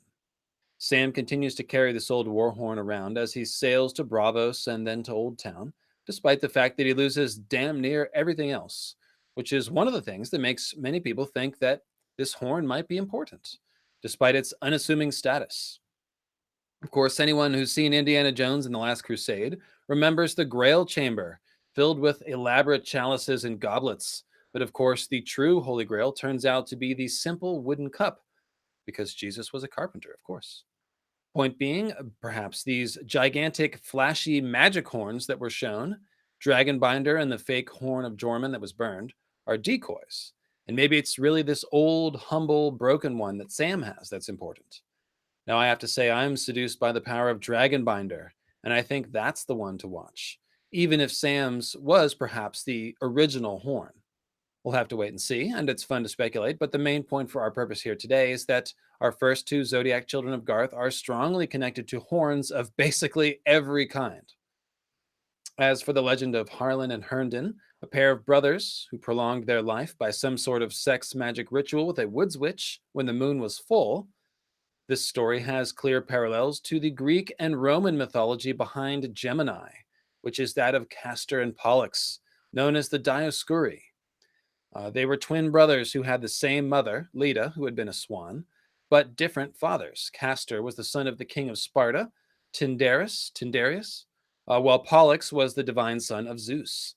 They are sometimes said to be born from eggs, and they are often said to be born with their sisters as well, Helen of Troy and Clytemnestra. So Castor and Pollux, or Polydeuces as he's called in Greek, were indeed hunters, as Harlan and Herndon were, and they are almost always depicted as being on horseback. They have circular caps to symbolize the egg that they were born from, and frequently are depicted with stars above them to symbolize Gemini. They are very strongly associated with horses in particular, and even marry 2 sisters who are known as the Daughters of the White Horse. Between their being the children of a swan born from an egg and marrying the daughters of a horse, you can see that the therianthrope human-animal mythology is once again present with this zodiac sign. Another parallel to Harlan and Herndon is found in the story of Pollux's death. The circumstances of his death are not important, but as he lay dying in Castor's arms, and of course I mean not important for our purposes today. I don't mean that they're not important, period. But anyway, as Pollux lay dying in Castor's arms, Zeus offers Castor a choice. He could remain immortal and spend all of his time on Mount Olympus, or he could give half of his immortality to his brother. Let's see. He chose the latter, and so the twins alternated between Hades and Olympus. They became the two brightest stars in the constellation Gemini, thereby gaining a sort of eternal life after death, as with all the other zodiac figures. So as you can see, this is somewhat similar to the notion of Harlan and Herndon extending their lives by laying with the Woods Witch. It's not an exact match. Castor and Pollux marry sisters instead of the same woman, and their semi-immortality is not granted by their wives, but by Zeus. But still, given that both sets of twins are hunters, it's enough to see that Martin has essentially spun his own version of the Dioscuri in Herndon and Harlan. And let me stop real quick. Sanri, I know this is probably something you know even better than me. How'd I do with that recapping? Did I make any gross errors, or is that more or less right? No, you said Clynestra right too, which is a really, really hard one. You did great. I was very proud of you. As I draw my horn. She says, Ball the Bard says that Leda herself wasn't the swan. She was seduced by Zeus in the guise of a swan. Are you sure about that? Yeah, she was in a swan form, I think. Or you know how it is with Greek myths. There's like 5 versions of everything. So yeah, and the Roman overlap. So sometimes things aren't clear. I'm sure Gretchen will let us know. This horn's starting to look pretty good, by the way. Thank you. I've never drawn a horn before until now. So thinking about the swirls being like the winds, winter. Therefore, maybe it's aptly named. I am enjoying this horn. Well, we all know your favorite kind of horn, Emma. Yeah. Yeah. Sorry about that coughing, guys. I thought I was on mute. Sorry about that. You're good. All right. So one last bit of Castor and Pollux lore. They're associated with something called St. Elmo's fire.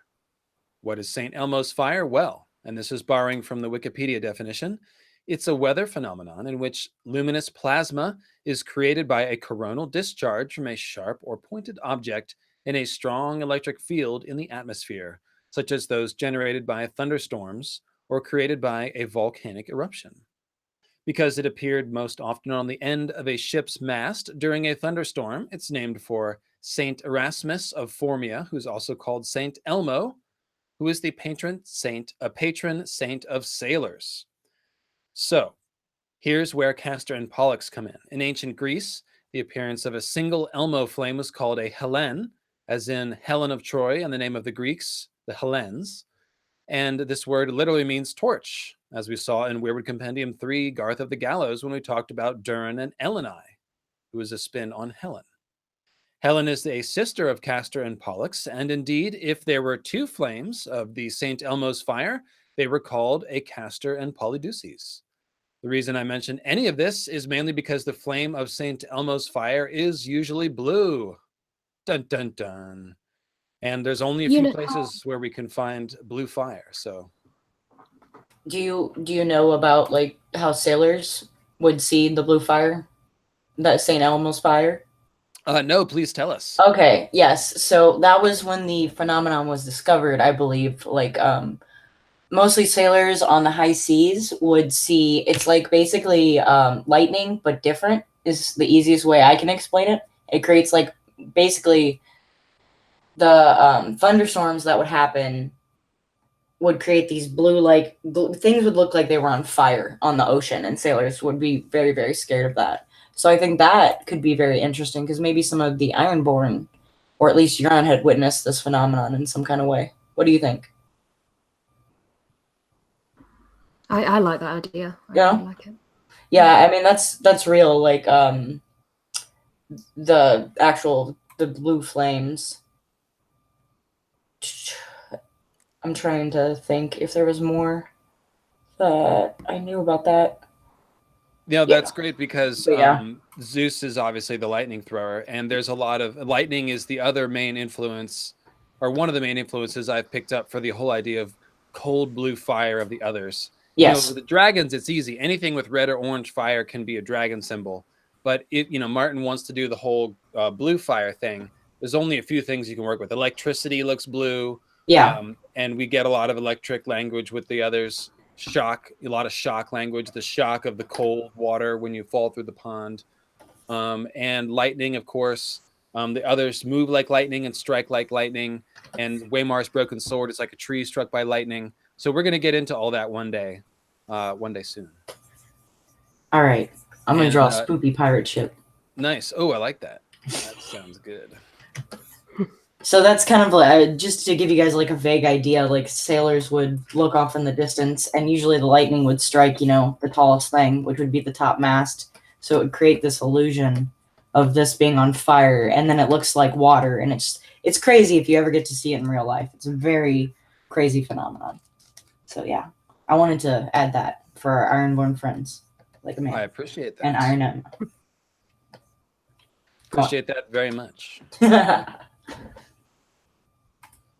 Okay, we've got time for the next section. It's time for Gilbert of the Vines and flamenco guitar music. Gilbert of the Vines. This section is dedicated to Direliz, the Alpha Patron, the first patron ever of mythical astronomy, who is a descendant of Gilbert of the Vines and Garth the Green, and the earthly avatar of Heavenly House, Aquarius. And I'd also like to thank members of the priesthood of starry wisdom, such as Lady Silverwing, last child of the forest, keeper of all leeward shores; John, called Saint Baptiste, apprentice of satyrs, cupbearer of leopards, and the thief of sometimes; Ash Rose, queen of sevens, mistress of mythology; and Stephanie Stormstrummer, the gift bringer, raven minstrel of the mountains. And that is, of course, Stephiz. Hey, Stephiz. Nice. Steph is the best. I love thanking her. She is great. She's the gift bringer. She is. Stephiz means gift bringer. All right, take it away, Emma.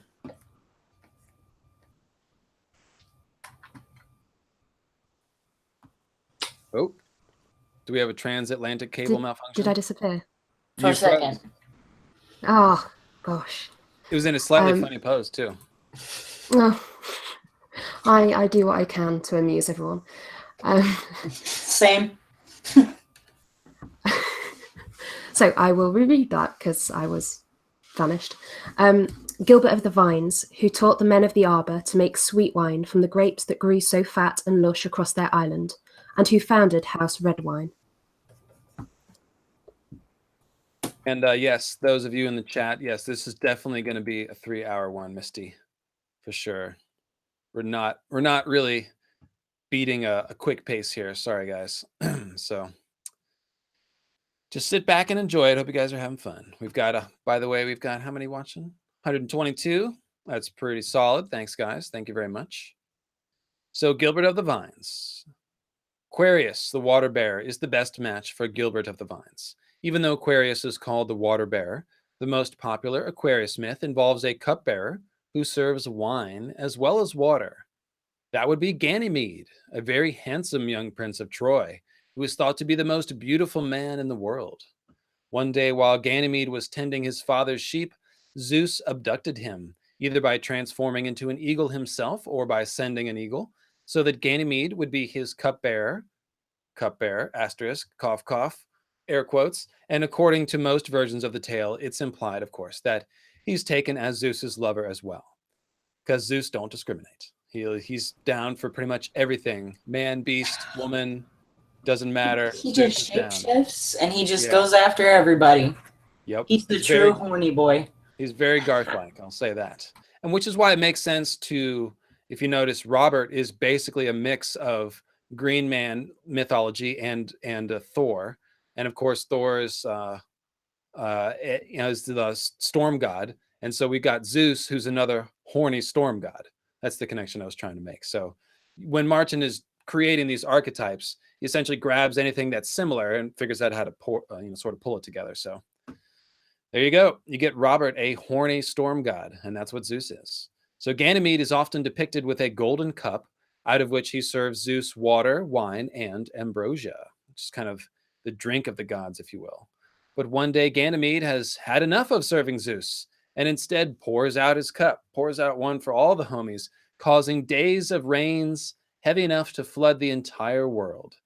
Ganymede is eventually put into the sky by Zeus as the constellation Aquarius. So the symbolism of Ganymede being taken to Olympus and being placed in the heavens as a constellation is very similar to the Castor and Pollux idea of living at Olympus, well, half the time anyway, but also being placed in the stars. Going to live with the gods is like ascending to heaven and like moving on to the afterlife. So it's essentially that's the good kind of death transformations, put it that way. The animal transformation element is here again, although it's not Ganymede transforming, but Zeus, who, you know, does that kind of thing all the time. He changed into a swan to seduce Leto, for example, and we were just talking about that. Ganymede is usually depicted with his eagle, so it's kind of a big part of his myth. So here's where it gets interesting. Ganymede, in addition to being Aquarius, is also the largest moon of Jupiter. That's right, Ganymede is a moon figure who is taken captive. George makes a reference to this in the form of the name Gilbert, Gilbert of the Vines, we're correlating with Aquarius, of course, because Gilbert is a Germanic name made up of the root words Gisil, Gisil, which means pledge or hostage, and Berat, which is Beraht, and that means bright. So Gilbert means bright hostage or bright pledge, bright captive. A captive moon, in other words, just like Ganymede. Captive moon prince, you might say. Ganymede is the bright captive moon person who pours out the wine and ambrosia of the gods, and that's starting to sound a lot like a moon being stolen from the sky and unleashing waves of moon blood and the fiery wrath of the gods. And when we look back to House Redwine, we realize that wine and blood are virtually interchangeable as symbols, and so we're right back to blood drinking and full moons and other occult shit. In the main story, we have a pair of Redwine twins who are basically hostages of the crown after Cersei and Joffrey seize the throne. Hostages, just like Ganymede. They do make an attempt at escape, which goes as follows, and this is Varys reporting to Tyrion. Varys made a mark on the parchment. Sir Horace and Sir Hobber Redwine have bribed a guard to let them out a postern gate the night after next. Arrangements have been made for them to sail on the Pentoshi galley Moonrunner, disguised as oarsmen. Can we keep them on those oars for a few years, see how they fancy it? He smiled. No, my sister would be distraught to lose such treasured guests. Inform Sir Jacelyn, seize the men they bribed, and explain what an honour it is to serve as a brother of the Night's Watch, and have men posted around Moonrunner in case the Redwines find a second guard short of coin. It's pretty funny, right? I mean, this is what makes it so rewarding to follow George's rabbit trails. He leaves these wonderful clues which don't reveal themselves until you know just what to look for. These captive princes who descend from Gilbert the Bright Captive should be left on the moonboat for a few years to see how they like it. Meanwhile, the treacherous man from the moonboat shall be sent to the Night's Watch. It's good stuff. And the treasonous Varys names right before and after this Redwine plot reinforce the message. So first, Varys tells of the captain of the king's galley White Hart, who plans to go over to Stannis, to which Tyrion responds, I suppose we must make some sort of bloody lesson out of the man. So there's the bloody sacrifice of a Solar King stag man, the White Hart pledged to Stannis.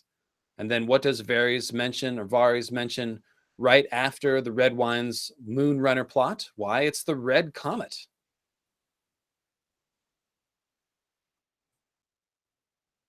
Holy men, the comet has brought forth all manner of queer priests, preachers, and prophets, it would seem. They beg in the wine sinks and pot shops and foretell doom and destruction to anyone who stops to listen. So just in case, for me, Emma, I missed like the first 3 words of your bit there. So it was, we also have a sudden plague of holy men. The comet has brought forth all manner of preachers and so. So what the interesting part here is that the comet has brought in a wave of prophets who hang out in wine sinks. Again, think of Aquarius and wine and Gilbert of the Vines. And they're preaching doom with the captive red wine twins attempting to escape on Moonrunner right in the middle of it as basically a scrambled tribute to Ganymede mythology. So we also saw moon associations with our first two Zodiac constellation figures, of course. Horus the Breaker's moon symbolism came via the nods to Mithras slaying the lunar bull, and Harlan and Herndon embraced their woods witch when the moon was full to gain eternal life, while their probable descendant, Samuel Tarley, has a moon face on 4 separate occasions. And what's going on here is that the Night's Watch brothers are basically symbols of the black moon meteors. And they're synonymous with other black moon meteor symbols like dragon glass knives, Valerian steel swords, and burning brands. We should expect to find moon and moon meteor symbolism with essentially all of our Zodiac children and their extended symbolism. And spoiler alert, you know this will be happening. Let's check in on Sanri here. Oh my goodness. Holy shit. I've been sleeping on this. Wow. I'm almost glad I haven't looked at it because this is like just appearing to me all of a sudden. That is cool. That's insane. I don't really know how to draw boats, so hopefully this is close. I haven't played Assassin's Creed boats in a while.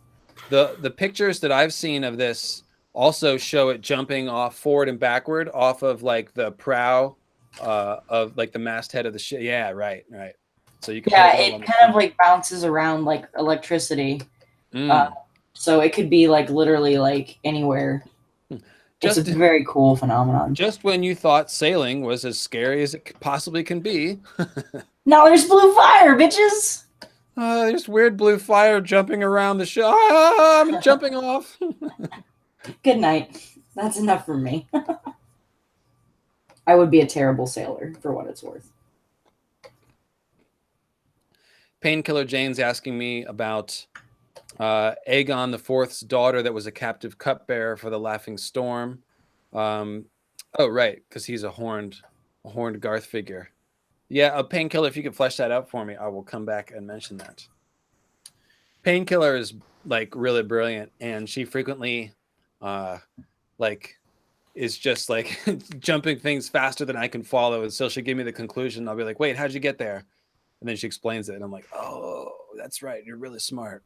She is brilliant. Yeah. She's absolutely amazing. Oh, thank you. Well, yeah, guys, I'm just going to leave the ghost ship on while I talk for a bit because it's really cool. So, so we talked about the moon associations.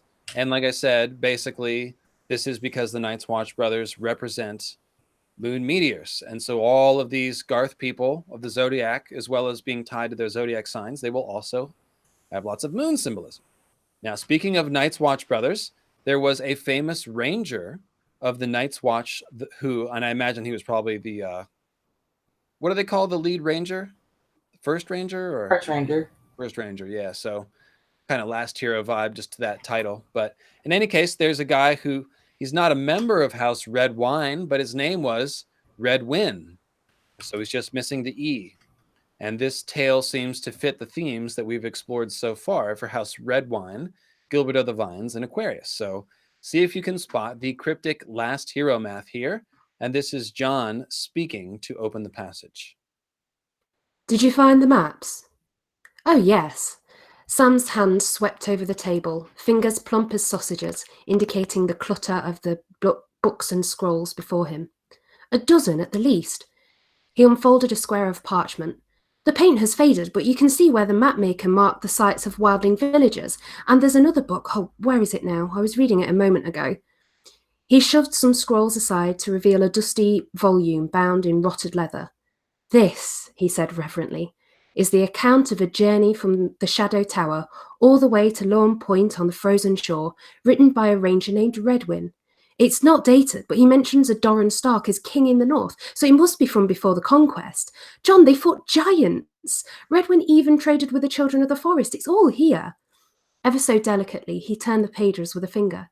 He drew maps as well, see? Maybe you could write an account of our ranging, Sam. All right, let's switch back to the ghost ship.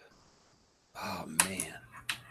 This is, Oh, Sandra, wow. all of your stuff is great, but every once in a while, like that with that Gray King one or that Sansephone. Oh, you mean when I get it right? Like when I Well, nail it? you know how it is with art. Sometimes you Yeah. can just capture the magic and you just channel something in there. That is. Yeah. It looks so creepy. It's gonna be a creepy one. It's so good. I don't even want to tell you to like, draw a picture of Elmo real tiny on the actual ship. Oh, but I want to really bad. What did you have to say? Oh, Just poking out all the potholes. Oh. Be small. Make it like a Where's Waldo. Like, don't let it Okay. take over, but just hide them in there. all right, I will. Okay, so the last hero math here was with the maps. There were a dozen scrolls, and then this other book written by Redwyn, which make Redwyn's book the 13th, and thus Redwyn the symbolic last hero, which makes sense. He's the first ranger, and he's journeying far into the cold, dead lands of the north, just like the last hero. He's trading with the children of the forest, very like the last hero receiving whatever the mysterious aid from the children was in his tale. And then John finishes by drawing an analogy between Redwyn and Sam by suggesting that Sam write an account of their raging like Redwyn did. And that makes sense because Sam, of course, might have more last hero symbolism and last hero math than anybody. So there you go. Short section, but very cool, I thought, following the red wines. And when I found the Ganymede red wine twins being held hostage thing, that was maybe the moment that I realized this was definitely a thing. It was early on in the process of researching the zodiac signs. And when I found that, I was like, oh yes, this is a full-on treasure hunt here. So I hope you guys are having fun. I mean, this is not, usually my theories are very much chained to proving a hypothesis and stuff, whereas this is just going all over the place. I mean, we're talking about the green zombie hypothesis, but really we're just following, like, we're jumping around scene to scene, different characters, just looking for this sort of these signs of the zodiac. But the Ganymede stuff was pretty fun. Oh my God, are you putting Elmo? Oh no. Oh no, dude. Oh, now I'm sorry I asked for it. I mean, not really, but oh God. That's just wrong. I mean, it's very a Song of Ice and Fire, but It looks like a flayed man just at the front, like. Only death can pay for life, and only Elmo's body can pay for Elmo's fire. Oh man! Wow. He's happy to be there. Hang on. Oh. He's happy. If you hug him, what does "Tickle Me, Elmo" drowned God style say? Pay the iron price. He says something like that. But coughing salt water out of his lungs. But so yeah, no, that's Elmo Tully. He needs to be Tully. Nice. Yeah. Oh boy, I'm gonna need a minute to recover. And that's what I'm here for. Whew. Oh. Oh man. We'll just leave him out when I'll work on the rest of the ship so we can be distracted by something else. All right. Hold on. There we go. Okay, so guys, we've got a monster section coming up next here. So let me cue up the music. This is going to be Maris the Maid, the most fair. And right before I even start, I will again shout out Crowfood's daughter from the Disputed Lands YouTube channel, who has done amazing work on all the Ironborn myth, which led her to mermaids. And Maris the Most Fair has a lot of mermaid symbolism. So she's talked about the Argoth, Stone Skin, Uther Hightower, Maris the Maid stuff that we're right about to dig into. And she's got a different, but not in any way contradictory take on the myth that is very much worth checking out. As usual, Martin likes to combine as many different things at once happening. So after this section, if you haven't seen Amanda's video, after this video today, go check that out. And you can see how much Martin has packed into this like 2-line story of Maris the Most Fair, Maid, and Uther Hightower. It's just bonkers what Martin can do within a tiny space, dude. I mean, anyways, so let's play the music and thank the patrons. By the way, the patron we're about to thank is another 2-year plus patron. So we're really doing some serious honor and homage today. Thanks, guys.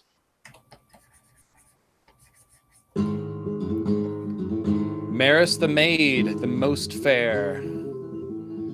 This section is brought to you by the Patreon support of Sir Dionysus of House Galadon, wielder of the milk glass blade, the just Maid, earthly avatar of heavenly house Virgo and Libra. And I'd also like to thank the following priests of starry wisdom and priestesses. We have John, called Saint Baptiste, apprentice of satyrs, cupbearer of leopards, and the thief of sometimes, whose name I already read twice for John. Mathar o' Moontown, the fisher of the shining sea. We've got Sir Aenys Frey of the loud water. Christine of House Dane, the helmswoman of the cinnamon wind. Malianissa, keeper of the moon singer's law. That's another twice in one episode. I'm giving out some doubles today. Ooh. You know what? That is fine, because I love you guys, and you're making it all happen. So thank you. Can I ask one question? Mm-hmm. Is Loudwater a reference to poop? I don't think so. Oh. At least not intentionally. No, never mind. Never mind then. Carry on. You've been reading too many Ravenous Reader, Painkiller, Jane, Cesspool. Yes, I have. Yeah. We can easily blame shift over them, Samri. Don't worry. You don't have to wear that one. Okay, yeah, totally. Yeah. So, someone named Maris the Maid, the most fair, can only be Virgo. It would seem so at first glance, and further digging confirms it without a doubt. So here is the passage again on Maris. Maris the Maid, the most fair, whose beauty was so renowned that 50 lords vowed for her hand at the first tourney ever to be held in Westeros. The victor was the grey giant, Argoth Stoneskin, but Maris wed King Uther of the High Tower before he could claim her, and Argoth spent the rest of his days raging outside the walls of Old Town, roaring for his bride. Excellent. So from the Bear and the Maiden Fair to Maris the Maid, and oh, I'm a little cockeyed here. Let me just yeah, whatever. It's jaunty. It's jaunty, yeah. I'm a jaunty kind of horned king here. There's no doubt about it. So, in any case, and that's a delightful British word, by the way, jaunty. I'm requesting that from Robert next In Deep Geek stream for sure. And I definitely should get both of you on the same live stream now that I think about that. I won't be able to. I definitely can't have Sanri on for that one. She won't be able to behave herself. In any case, from the Bear and the Maiden Fair to Maris the Maid, the most fair. There are many a fair maiden running around the lands of Westeros, but in what sense are we using the word fair? Are we talking about pretty maidens or just maidens, fair-minded maidens? Are they good-looking or are they even-handed or maybe both? The answer lies in some very clever wordplay at work in this story of an ancient hero, Sir Galadon of Morn, and this story is told to us by Brienne of Tarth. Brienne of Garth, Tarth, in A Feast for Crows. Sir Galadon was a champion of such valour that the maiden herself lost her heart to him. She gave him an enchanted sword as a token of her love. The Just Maid, it was called. Check her, nor any shield withstand her kiss. Sir Galadon bore the Just Maid proudly, but only thrice did he unsheath her. He would not use the maid against a mortal man, for she was so potent as to make any fight unfair. Now, surely, there is no fairer maiden than the maiden herself. Even Maris the most fair would have to admit that. You can't compete with a goddess. But the sword that the maiden herself gives out is called the Just Maid, and Galadon won't use it against mortal men because it would be unfair, emphasizing the theme of justice, as opposed to Maris, the most fair maid, who is renowned for her beauty. But this is more than a clever word pun on the word fair. The constellation Virgo, the celestial virgin, has long been perceived as holding aloft the scales of Libra because of their positioning in the sky. And actually, let me check in with Sanri, and I'll grab a picture of Libra and Virgo so I can show you real quick. Hey, I'm just painting a ship here. A boat.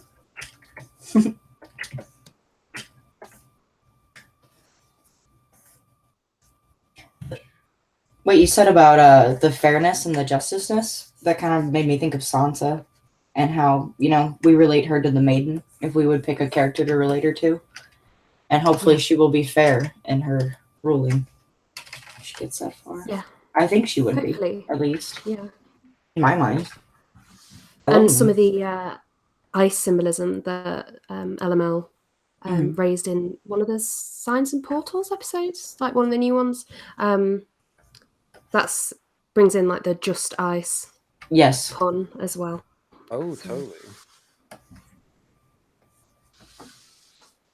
Sorry, I didn't have this ready ahead of time, but it is definitely worth seeing.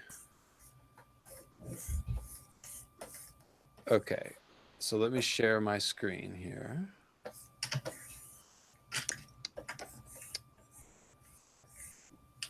Okay, so it's kind of, oh geez, it's kind of below her hand, but you can see that Libra is right next to Virgo.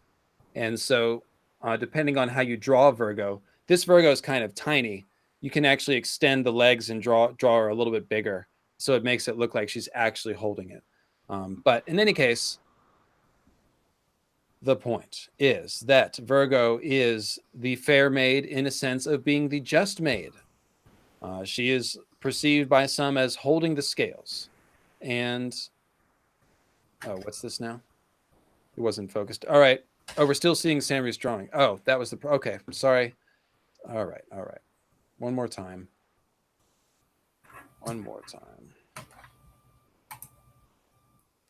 Thanks, chat. It's just a little bit of a delay between when I see it, but okay. So here's the picture. Can you see it now, guys? Yes. Yes. See if I can open the image in a new tab. Make it bigger. There we go.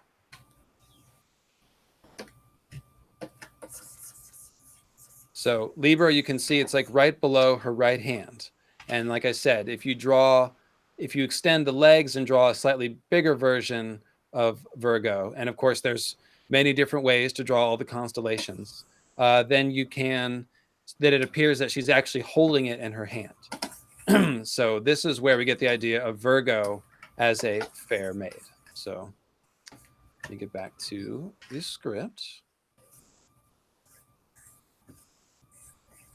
Thus, Virgo, or Astrea, as she was known to the ancients, whose name means star maiden, is the original just or fair maid. The goddess form of Astrea is likewise associated with justice, just as you might imagine. This is also where we get the concept of blind Lady Justice, holding up the scales, a familiar sight inside all United States courtrooms. That's right, Lady Justice is essentially mythical astronomy. It's Virgo holding Libra. Libra is the only zodiacal constellation which is a thing instead of an animal or a person, and thus wouldn't really work well with the whole Zodiac Children of Garth puzzle anyway. Therefore, it makes a great deal of sense for George to combine Libra and Virgo to create the concept of the maiden fair. That's certainly what the ancients did, at least when perceiving Virgo as Astrea, the star maiden associated with justice.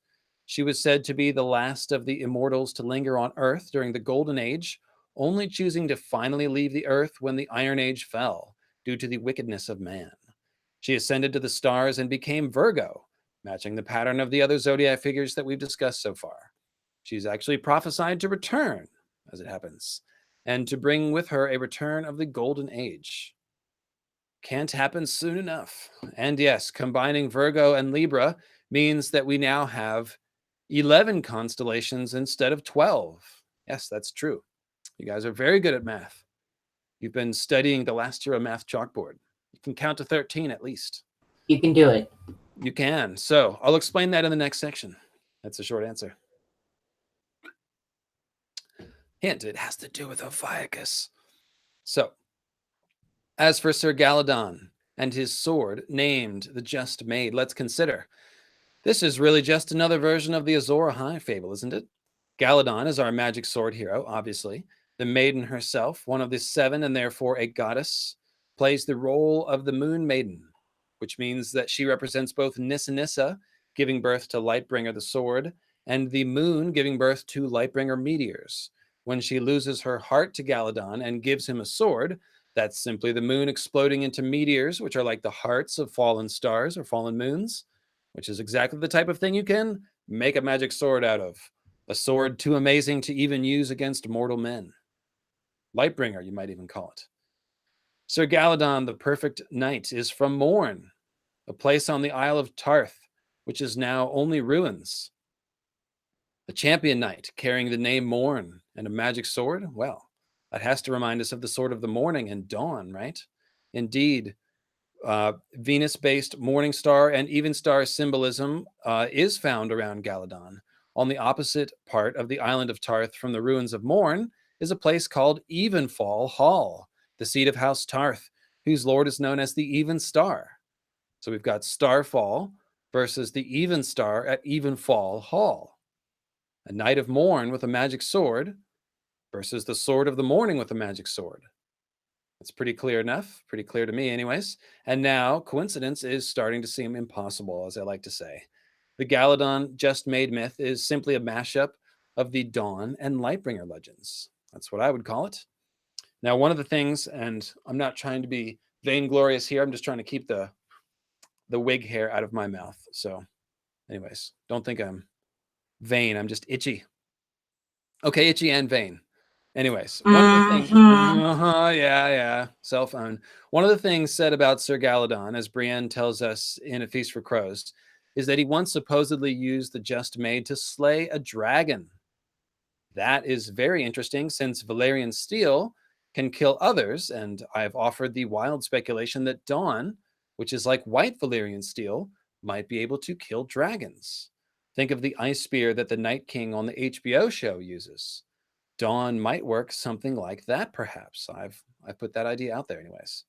Now, in terms of the narrative, the tale of Sir Galadon, the perfect knight, who was reluctant to use his magic sword, is used as a device to help Brienne of Tarth, realize that she needs to be willing to do whatever it takes to win and not let the sort of stiff honor of Galadon or, let's say, Ned Stark get in the way.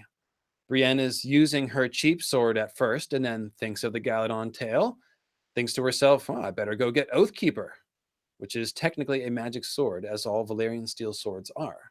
And it's a good thing she did, as she is soon using Oathkeeper to slay the bloody mummers, including one that drops out of a weirwood tree holding a triple morning star, but that's another story. Needless to say, the point here is that Oathkeeper is a prime Lightbringer comet sword symbol, and so the parallel between Oathkeeper and the Just Made helps tighten up the conclusion that Galadon's story is another version of our sword hero and his magic meteor sword, which was made of a piece of Goddess, the moon goddess. Now, we were just comparing the Just Made to Dawn. Now we have Brienne comparing Just Made to a black Valyrian steel sword, which is kind of the opposite of Dawn. But it's possible that that level of delineation simply isn't important for the parallels that Barton is creating. And it's also possible that Dawn was the original ice of House Stark, and thus Oathkeeper, made from the steel of Ned's ice, is intended to make us think of ice, and therefore Dawn, when Brienne compares it to the Just Made. As all of you know, we are eternally trying to sort out which color sword was wielded by the last hero, or Night's King, and whoever else. And I would simply say, as I have from the beginning, that there were two Lightbringer swords, quote unquote, involved in the War for the Dawn. A big white one called Ice, which is now known as Dawn, and a black sword made from the Bloodstone Emperor's black meteor, which would have essentially been a prototype for Valyrian steel swords that came after.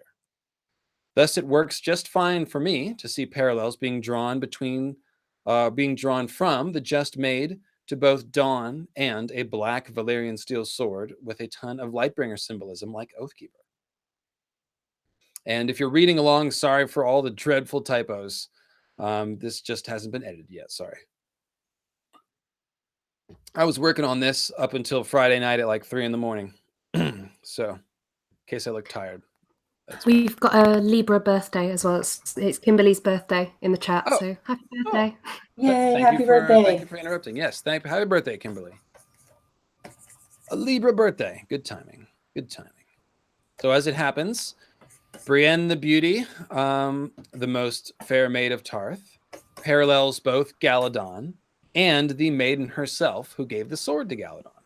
Now, so far, we've seen that Brienne compares the magic sword that she was given, Oathkeeper, to the one that Galadon was given, the Just Maid. And she also compares her honor to Galadon's honor. And both of those things place Brienne in the Galadon role, making Brienne a fair maid in the sense of being just as Galadon was, carrying the Just Maid. But Brienne also does indeed compare very well to the maiden herself, because Brienne is technically a maiden, and though she isn't regarded as beautiful save for her eyes and her character, of course, as we all know, her ironic name is Brienne the Beauty.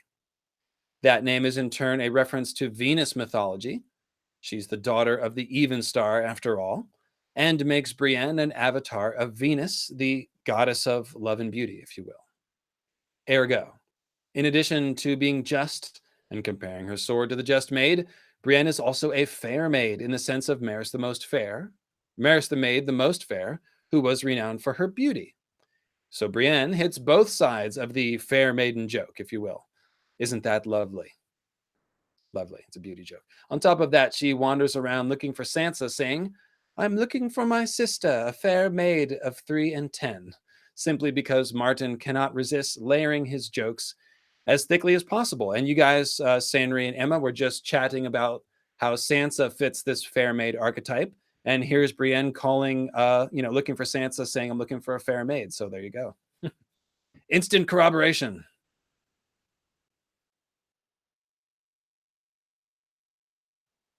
All right. So, Oh, I said whoop. There it is. I was muted. Sorry. Ah, very good. There you go. Yeah. Prediction time. Here's a prediction. Brienne, the fair maid, played the Galadon role when Jaime gave her the magic sword. Though I doubt Brienne will, here's the prediction. So when Jaime gives Brienne the magic sword, Brienne is playing the Galadon role.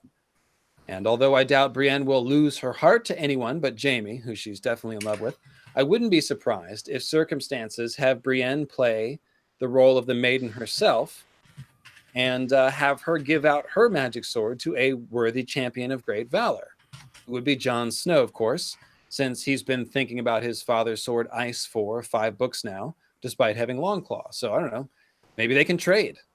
All I know is that I've always thought it would make the most sense for Jon to get his hands on Oathkeeper, since it is the sword of his true father, Ned Stark, and bears the colors and symbolism of his genetic father, Rhaegar.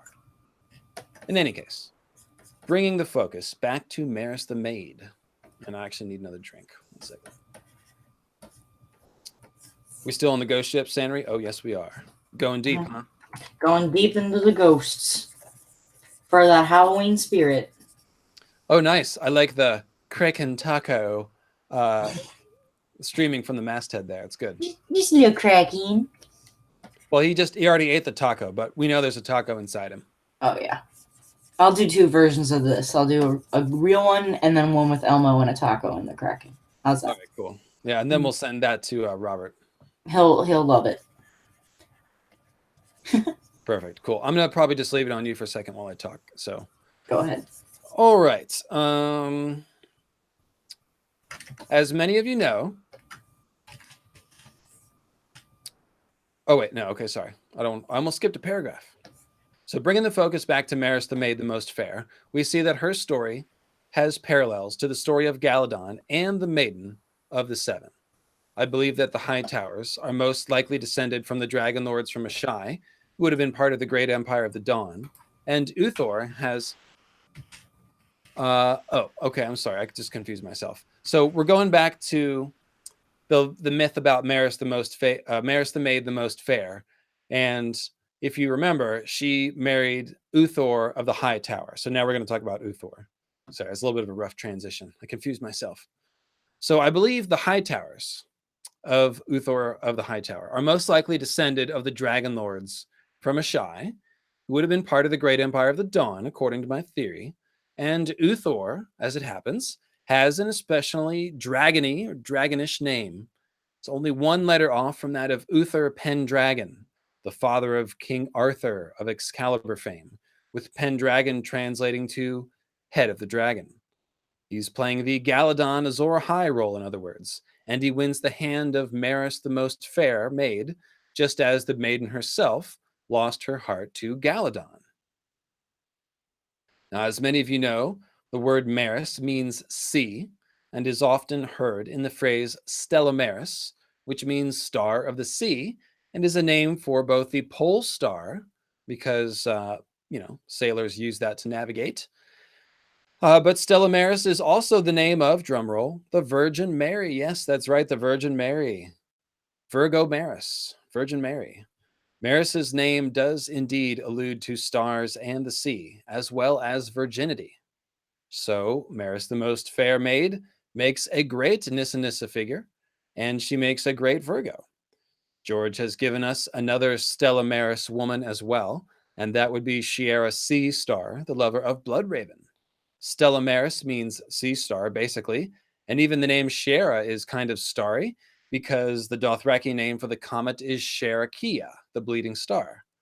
Even better, just as Uthor and Argoth fought over Maris's hand, Bloodraven and his half-brother Bittersteel hated each other and warred against each other, and they were both in love with Shiera Seastar. All of this related wordplay and symbolism simply enhances Maris the Most Fair as our Nissa Nissa to Uthor Hightower's Azor Ahai. So, considering that Maris was a daughter of Garth, and that there are abundant clues that Nissa Nissa was at least part child of the forest, an elf woman with connection to the Weirwoods, this tale of Uthor of the Hightower building the first Hightower and marrying Maris the Maid, daughter of Garth, seems like something of an echo of Azor Ahai coming to Westeros to marry a child of the forest woman, or a human woman with child of the forest blood. Yes, the Weirwood goddess theory. Such a forest lass, daughter of Garth, could indeed, such a forest lass that is such as a children, a woman who is a child of the forest, or part child of the forest, could definitely have been remembered as a daughter of Garth the Green, who is a forest king, basically, in his own right. And at the very least, we can see a tale which speaks of dragon-blooded people coming to Westeros by sea and then marrying into the bloodline of the first men, as Uthor does by taking Maris, the daughter of Garth, to wife. And here's where we get back to the Hedge Knight. I found an echo of Uthor Hightower, which suggests him as a green seer, as Azor Ahai was, or at least as I believe him to be. You remember Uthor Underleaf from the jousting scene earlier, the one with the old ox Buford Bulwer from the Hedge Knight. That joust took place at a tourney at White Walls, and Uthor Underleaf is really a great character. He's basically Woody Harrelson from White Men Can't Jump. He's the ultimate ringer who makes bets on himself and then punks his opponents. It's a pretty good con. Woody Harrelson's character, intentionally dressed like a sort of rumpled shut-in who didn't look like he had any sort of basketball game, but that was, of course, part of the con he was running. And Uthor, a short fellow, uses the humble and unassuming sigil of a snail to encourage people to underestimate him.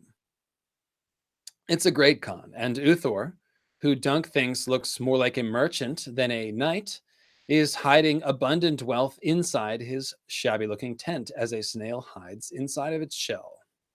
Dunk actually makes that comparison. So more importantly, Uthor Underleaf is a name that implies a green seer living under a tree. Hold on, I got to clear my throat here.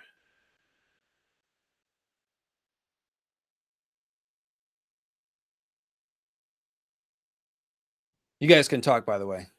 Fill the air. Fill the air. Help me out. Oh, okay. Sorry. I'm just painting water. Thinking about Woody Harrelson now. Thanks. It's a good comparison. Tab fire muted. Yeah. Yeah. Did you like the White Men Can't Jump reference? Yes, I really did. Thank you. Do you know that movie, Emma, or is that a U.S. thing? I have no idea what that is. Yeah, it's a US I thing. also have no pop culture knowledge at all. Well, basically, it's like a movie set in New York, and it's like the most hardcore outdoor basketball courts, legendary courts, you know, with the really tough competition. Everybody's like super baller. You know, they're dribbling between their legs and doing trick shots. And then when they're choosing up sides for the next game, along comes this scruffy looking white dude, balding on top. He's got shabby looking clothes, and he's got it like a gym bag, and he's got his socks pulled up like, oh, I'm going to go play basketball with all the black guys, you know, and he's walking down the steps. And so they're choosing teams, and somehow they get to choose each other's teams or something like that. And so one of the captains spots Woody Harrelson. He's like, oh, yeah, that's your last guy. You got to play with him. And they're like, oh, no, that's not fair. And then it turns out Woody Harrelson is a baller. He's like really good. And so, but beforehand, he makes everybody makes bets. And so so it's basically just a con. He gets everybody to bet against the team with the doofy looking white dude. And then he's just straight baller. So it's that's basically what Uthor Underleaf does, is he passes himself off as an inferior jouster who's just a short little dude with a snail sigil. But he's actually really good. And he's able to control the jousts and, you know, win just when he needs to win the bet. And God, that's looking good, Sanri. Thanks. I'm for some spooky storm clouds. It's a movie. I think you should watch it, Emma. You should watch it, Emma. It's definitely a good window into a very cool little slice of American culture. Yeah. And it's got Woody Harrelson. Yeah. I mean, that in itself should let you know. Woody Harrelson. All right, so let's get back to it here. More importantly, Uthor Underleaf is a name that implies a green seer living under a tree. And Uthor kindly wears green enamel armor, carries a green shield, and has a silver snail on green sigil to help us think of him as a green knight. He is a green knight. And just as Uthor Hightower's rival was the gray giant Argoth Stoneskin, the winner of the tourney, Uthor Underleaf gets to fight against Dunk the Lunk, a giant in gray armor with a gray Gallows Knight sigil in this particular joust. Dunk is not the champion of the tourney. He's very much not the champion, but he is the tragic kind of champion at the tourney of Ashford Meadow. Yes, not really celebrated as such, but he did win the Trial of Seven. So it's the gray stone giant thing, which really is a match. Dunk is indeed a gray giant in gray iron plate armor fighting against an Uthor. This tourney is held at a place called White Walls, whereas Uthor took Maris to the White Hightower. Uthor Underleaf doesn't steal a woman from Dunk, as Uthor is implied to have, although really it just says, but she wed Uthor of the Hightower, which does not imply an abduction, so maybe Maris just didn't want to marry a stinking stone giant. I mean, who can blame her? But anyways, the point is, Dunk the Grey Giant doesn't come to Uthor Underleaf roaring for his bride back. No. What Uthor has of Dunks is not a bride, but a horse, the beloved Thunder. And I'm very sorry to compare Maris the Most Fair Maid to a horse, sorry, but there it is. The storm god's thunderbolt really was a piece of the moon goddess falling like a star. So there you go. All right. Kidding aside, and yeah, thick as a castle wall also implies him as a gray stone giant as well. Thanks, Pablo. That is another layer of stone, yes. And there's more lines that add on to that symbolism. So I think we're on the same page. It's a good parallel. What do you think about that, Emma? I found that like a week ago. Oh, she's muted. I think maybe she stepped away. That's all right. What do you think about that one, San Rixon? Did that impress you? Yes, it did. I always enjoy a good talk of Dunk the Lunk. Thick as a castle wall. Cool. Yeah, anytime I can mention Dunk and Egg, I always do it. Oh, yeah. It's very important, and I'm glad that we do mention it and talk about it, for sure. Cool. Looks like Emma popped back out and back in. Are you, how you doing there, Emma? Okay. Hello. Sorry, my internet died, and then I had the sound on mute and then thought I still had dodgy internet. But no, we're all good. All good. Yes, it is a bit spotty, isn't it? Sorry about that. Yes. That transatlantic cable, man. I think my landlady's decided she's going to go on the internet at some point, and now our internet's like, ah. Oh, yeah. Time to stream some Netflix. All right. Yeah. Well, hopefully it'll hold together. You know what you can do, Emma? If it does keep struggling, you can put it on audio only with the settings up top.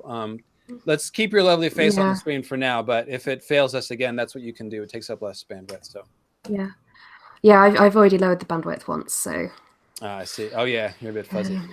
Okay, well, all right. So kidding aside now, Maris the Maid and Thunder the Horse, they don't actually need to parallel each other. The parallel is with Uthor and Dunk versus Uthor Hightower and Argos Stoneskin. And in both cases, the Uthor character takes something that the Grey Giant character wants back very badly. Point being, Uthor Underleaf is an intentional parallel to Uthor Hightower, I think it's safe to say. And Uthor Underleaf is a green knight who lives under a leaf, like a green seer lives under a tree. Uthor Hightower might even be able to see more than we think from that Hightower, huh? So again, this simply means he's the Azor High figure, stealing moon maidens and becoming a green seer. And think about the Hightower sigil. It's a white tower with a red crown of flame on top. And the red leaves of the weirwoods are called both a blaze of flame and a crown. And of course, the weirwoods are white. So the Hightower sigil actually makes a pretty good weirwood symbol there. And that makes sense for our monomyth, Azor High, Uthor Hightower stealing Maris the Maid in going into the weirwoods together. So there you have it. Since we've talked about Maris and Uthor, let's tackle the Grey Giant himself, Argos Stoneskin, even though he seems pretty heavy and pretty hard to tackle. In all seriousness, yeah, I know. Dumb jokes are the best. In all seriousness, Argoth is a pretty mysterious element. I mean, we've heard of stone giants called the Jogwin in far-off eastern Essos, but apart from that, it's hard to figure out what to make of Argoth Stoneskin. I think it's probably unlikely someone with a massive grayscale infection would be allowed to compete in a tournament to marry the most fair maiden. It's not likely and also I would say it's not likely that someone so afflicted could be the champion of a tourney, but you can't rule out magic, I guess. Maybe we'll see someone's grayscale frozen like Shireen, but in a more advanced state that leaves them like completely stone, but not crazy and contagious. I don't know. I mean, it's possible. So in any case, much to my delight, I have found that this tale of Argoth and Maris and Uthor Hightower is actually a scrambled version of the tale of Argus, Hermes, and Io, a myth which serves as a possible inspiration for part of the Song of Ice and Fire moon disaster. Argoth is essentially a version of Argus, who is also a giant, and his stone skin symbolism is there for purposes of mythical astronomy. It quickly becomes clear. Let me explain. Better yet, let me borrow the summary of the Io myth from GreekMythology.com. Io was the princess of Argos, who Zeus fell in love with. To try to keep Hera from noticing, he covered the world with a thick blanket of clouds. However, as soon as Hera saw that, she immediately became suspicious. She came down from Mount Olympus and began dispersing the clouds. Zeus did some quick thinking and changed Io's form from a lovely maiden, so as the clouds dispersed, Hera found Zeus standing next to a white heifer. He then swore that he had never seen the cow before, and they just sprang right out of the earth. Seeing right through this, Hera faked liking the cow so much that she wanted to have it as a present. Being such a reason would have given the whole thing away, Zeus presented her with the cow. She sent the cow away and arranged Argus Panoptes to watch over it. Since Argus had 100 eyes and could have some of them keeping made for a fine watchman. You're muted. Can you just read that last sentence one more time? 100 of them sleep while keeping others awake. Okay, so Emma, I think you're gonna have to go to audio only. It's glitching pretty hard, unfortunately. Or not gonna be able to see your beautiful face. Yes, you know how to do it, right? With the bandwidth bars at the top. You're muted though. You don't want to mute yourself. There you go.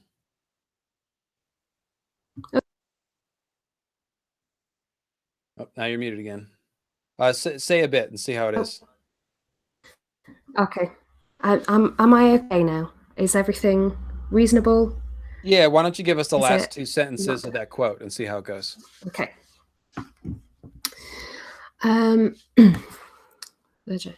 So, as turning such a reasonable request down would have given the whole thing away, Zeus presented Hera with the cow. She sent the cow away and arranged Argus Panoptes to watch over it. Since Argus had 100 eyes and could have some of them sleep while keeping others awake, he made for a fine watchman. There we go. That did sound better. And guys, just again, I'll remind you Awesome. that the script for this one, the link for it is in the description of this very live stream that you're watching. So if you do want to read along, you can click that link. All right, so let me go ahead and cut in here. There's actually more of this myth to read, but let me cut in here for a moment to point out a few things. So Io is a moon maiden. In fact, one of Jupiter's moons is named after her. And she's actually considered a moon maiden by the Greeks before scientists named a moon after her. That's why they named it after her. It's not always the case, but it is the case in this one. So as we discussed in the Moons of Ice and Fire series, Io is actually the logical moon for George to use as a prototype for the idea of a magical fire moon, which is a thing that I think he's done, because Io is entirely made up of magma and silicate rock, meaning that it's basically a round floating volcano. And Io is also one of the most famous moons in our solar system. The ancient Greeks associated the goddess Io with the moon, and in Aeschylus's, oh God, how do you say this? Aeschylus, I know I'm getting that wrong. I always say Aeschylus, but I have no idea if that's actually right. Sandra, you should know this one. I'm sorry, I had to step away to grab a drink. What was the pronunciation? I said Aeschylus, and she said Aeschylus, Prometheus bound. We're talking. Oh yeah, atheist. No, how do you say it? Prometheus is the guy who bound Prometheus. No, but how do you say Aeschylus? Aeschylus or Aeschylus? Yeah, Aeschylus. Okay, cool. I think so. That's how I've said it. I Because mean, when I pronounce these things like a doofus, I always get that comment. Be like, dude, that's not how you do it, which I appreciate. I just want to get it right, so I might as well stop and ask now. So at least that's what I think. I could be wrong. Aeschylus. Aeschylus. So he wrote Prometheus Bound, which is all about Prometheus. And in that book, in that writing, Io encounters a bound Prometheus, hence the title, and refers to herself as the Horned Virgin, which is understood to refer to both lunar horns and bovine horns. Also notice the virgin part. Io is yet another fair maiden, like Maris the Maid and Virgo and Virgin Mary and Brienne the Beauty. So this entire myth graphs onto A Song of Ice and Fire, Moon Disaster, A Song of Ice and Fire, Moon Disaster very well, beginning with Zeus covering the world in clouds to hide his love of Io, which reminds us of the long night, of course, when the sun and moon kissed and birthed meteor children who covered the earth with clouds of ash and smoke. When Io is transformed into a lunar cow, she is actually tethered to an olive tree in the temple of Hera. It's important to remember that the Greek mythmakers here understood Io to represent the moon, so this is actually Greek mythical astronomy. Io, the lunar cow, walking in circles around the olive tree that she's tethered to in the temple is a depiction of the moon orbiting the Earth's axis, which is regarded as the cosmic axis by ancient man, observing the stars from Earth's vantage point as they were. Maris, the most fair maid, is the Io of the story, and she ends up sort of locked away in the high tower, while Argos rages outside, which is kind of like being tied to a tree, locked in a white tower, which again, kind of could be a symbol for the weirwood tree. So who is Argus? Translated into mythical astronomy, meaning what role is Argoth Stoneskin playing in the myth? Well, I think we can see him as the moon's stone skin. Let me explain. Argus Panoptes, from the Greek myth, is called the many-eyed giant. That's what Panoptes means, many eyes. And we've seen the moon meteors symbolized as eyes many times. Therefore, I think Maris, we should think of her as the heart of the moon, and her rightful husband, Argoth Stoneskin, the gray giant, would be like the moon's stony crust. The moon is a gray giant with stone skin. I'm sure that's easy to see. And Io is a moon with stone skin. So there you go. And now consider that Io started off as a priest of Hera in the town of Argos, which is also a region as well as the name of Argus. She is implied as being of Argus in a sense already, even before Argus the giant becomes her guardian. So just to be clear, if you think of Io as the heart of the fire moon, she's got a giant guarding her, okay, like protecting her, encircling her, like the crust of the moon. And so when Maris the Most Fair is taken from Argoth Stoneskin, that's basically like ripping the heart out of the moon, and the fallen moon meteor can be thought of as the heart of a fallen star. So I think that all works pretty well. But I'm going to go ahead and pick up the tale of Io and Argus. And hopefully the internet doesn't just die again. Desperate, Zeus sent Hermes to fetch Io. Disguised as a shepherd, Hermes had to employ all his skill as a musician and storyteller to gain Argus' confidence and lull him to sleep. Once asleep, Hermes killed Argus. Later, Hera took his eyes and set them into the tail of her favourite bird, the peacock. So cutting in again for a moment, I will point out that Hermes, the messenger, would certainly equate to the red comet, the red messenger. In these sun kill moon metaphor scenes, the comet is usually depicted as being the sword of the solar king that stabs the moon goddess. And here, Zeus sends Hermes to slay Argus, just as the sun sends the comet to slay the moon. I'm not sure what peacocks have to do with anything, although there is some cool peacock symbolism I've seen people look into. But let's continue with the story here. Unmute. While Io was now free, Hera set the mother of all gadflies to sting the still bovine Io. The ghost of Argus pursued her as well. This pushed her towards madness, and in her efforts to escape, she wandered the world. During her journey, she came across Prometheus while chained, who gave her hope. He predicted that although she would have to wander for many years, she would eventually be changed back into human form and would bear a child. He predicted that a descendant of this child would be a great hero and would set him free. His predictions came true. Because of her journeys, many geographical features were named after her, including the Ionian Sea and the Bosphorus, which means Ford of the Cow. She eventually reached the Nile, where Zeus restored her human form. She bore Epaphus, and 11 generations later, her descendant Heracles would set Prometheus free. So the part about Io wandering when her guardian is slain is the Greek mythmaker implying a moon which has wandered off of its course, untethered somehow from its cosmic axis tree.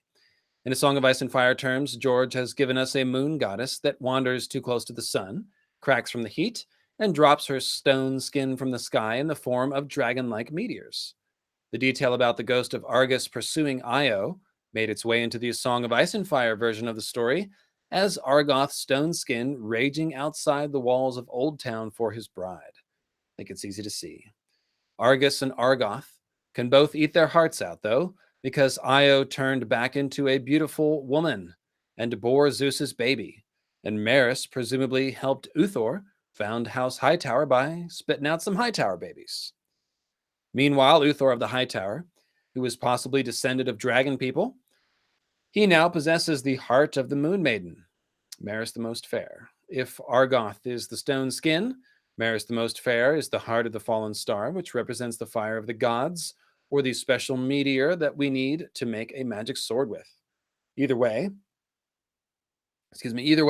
Uthor now possesses the fire of the gods, just like Sir Galladon being given the just maid from the maiden herself, because Uthor has been given the heart of the Moon Maiden, just like Galladon, just like the maiden lost her heart to Galladon. So, hence the crown of flame sigil that burns atop the White Tower in the High Tower sigil. Like I said, he's got the fire of the gods. And that's the same thing that the burning leaves of the weirwood trees symbolize, the fire of the gods. So all the symbolism is in alignment. Now, interestingly, Uthor Pendragon of the Arthurian legend actually kills almost all the living dragons. And the World of Ice and Fire tells us there are stories of the first High Towers finding dragons roosting on that fused stone fortress on Battle Isle when they got there. Dragons that they had to kill. How old is Old Town truly? Many a maester has pondered that question, but we simply do not know. The origins of the city are lost in the mists of time and clouded by legends. Some ignorant septons claim the Seven themselves laid out its boundaries. Other men that dragons once roosted on the Battle Isle until the first High Tower put an end to them. All right. So Galadon was a dragon slayer. Uther Pendragon was a dragon slayer. And the first High Towers may have been dragon slayers as well. And there are solid theories about the High Towers also being part of a plot to kill off the last Targaryen dragons too, for what it's worth. Now, building on my pet theory about Dawn being a dragon killer sword, just like the Just Maid, consider that I've pointed out before that the Danes and High Towers seem to be in the same boat of symbolism in many ways, particularly as Westerosi First Men houses, which actually descend from the great empire of the Dawn, and who may have turned against the evil Azor Ahai and fought on Team Westeros when he invaded, assuming that that is a thing which happened. For example, think of the connection, Gerald. So Uther Pendragon is the son of Arthur, King Arthur, right? So, but Uther Hightower is the founder of House Hightower, whereas Arthur Dane is the most famous guy from House Dane. So right there, there's a pretty strong link. Of course, they both appear at the Tower of Joy. Then we have Starfall, has the Pale Stone Sword Tower, a white tower, and a glowing pale sword, while Starfall has the white tower crowned with flame sigil and the We Light the Way house words. And of course, I don't think it's a coincidence that Gerald Hightower, the White Bull, stands alongside Sir Arthur Dane at the Tower of Joy, because, of course, Dane and Hightower have been basically playing on the same team for a long time now. We've also got a Gerald Hightower, who is, that's Darkstar's real name, which is like a mashup of Gerald Hightower and Arthur Dane. My husband. What's that? Oh, your husband? Yeah. Of the night, right? Because you're of the night, yes. Of the night, right? Of the night. Let's see. All of this helps set up the triple parallel between Uther Hightower, Galadon of Morn, and the first Dane, who followed the falling star and made dawn from the Palestone meteorite of magic power that he found. Uther possessed Maris the Moon Maiden in his flaming white tower. Galadon of Morn won the heart of the Celestial Moon Maiden, or the Celestial Maiden, and won a magic sword, the Just Maid. And the Danes possessed the heart of a fallen star, from which they made a magic sword. The High Towers and Galadon are rumored dragon slayers, so can Dawn slay dragons? Another clue about this is that there is both a Davos Dane in recent times and a Davos dragon slayer, legend from the Age of Heroes. So that's another clue about Danes and killing dragons. Guys, this is a thing. I'm telling you, we are going to see Dawn kill a dragon, probably in the last book, I would say. Isn't that going to be cool? Which dragon? God, probably Drogon. I know. That's what I was thinking too. No, Drogon, my baby. Just got to get that black-white stuff happening, right? Yeah. Although maybe it'll be the thing to like turn Viserion into the ice dragon. Yeah. Kind of like the TV show. Emma, what do you think about that? Because you got some Viserion thoughts. Not many Viserion thoughts, just the one. Oh, okay. But yeah, I think that would be a very cool thing to happen. Yes. Yeah. Enjoying the sort of dragon, slightly crackpot theories that you're coming out with this stream. Because there was the Azor Ahai dragon one as well. So, yeah. Oh yeah. Oh yeah, that's right. The two horns are really Azor Ahai's dragon's horns. Yeah, man. I give you some tin foil sometimes. I'll spin out a little foil. You know. Yeah. On point today. All right, so I hope you guys are ready for someone to stab a dragon with Dawn, because you heard it here first. So lest you think that Maris, the most fair maid, would wriggle out of some sort of Night's Watch symbolism, think again.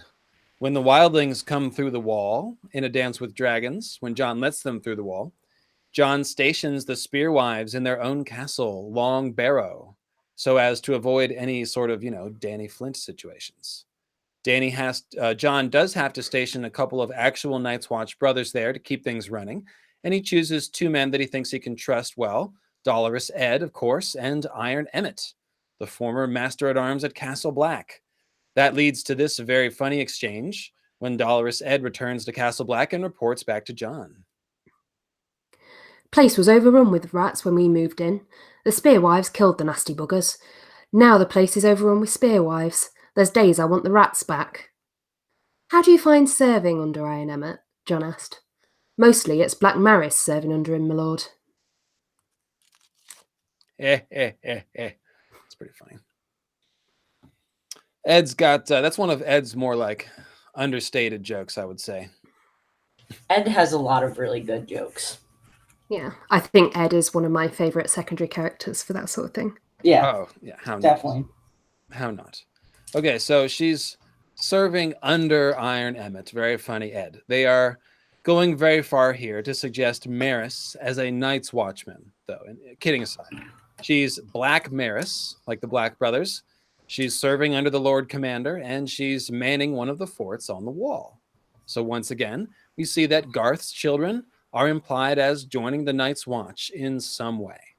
We also had a Runsel Hightower, who was the Lord Commander of the Watch. However, he disgraced himself by trying to make the position hereditary. That's very Knights King type of do. A Lord Commander sort of breaking the rules, trying to set up a sort of a hereditary monarchy there. Very Knights King-like. And there's also Garth of Old Town in the Watch. He's one of 3 Garths who joined the Watch. He's not a Hightower, but I thought I would mention him anyway, since he's Garth of Old Town, and Uther Hightower married a daughter of Garth. So, there's one other Maris, and she's a fair maid too. Although, like Brienne, the name is somewhat ironic. And here I speak of Pretty Maris. Shout out to Joe Magician of the Joe Magician YouTube channel, who has a great video on Pretty Maris. Pretty Maris is the official torturer of the Windblown, a sellsword company from Essos that we meet in A Dance with Dragons. She's said to be able to stretch out a man's dying for a moon's turn. Very interesting. She's got no ears and scars on her face, and she's survived countless horrors. As a result, she has eyes as cold and dead as 2 gray stones, according to Quentin. That sounds like Moon Meteor talk, as well as Night's Queen, Corpse Queen talk, and harkens to mind the gray giant Argoth Stoneskin as a description of the moon. Maris seems like the vengeful sort of Moon Meteor, in other words, and that in turn helps with our identification of Maris the Most Fair as a Moon Maiden. So there you go. That was that section. That was a monster. Good job. Woo. Yay.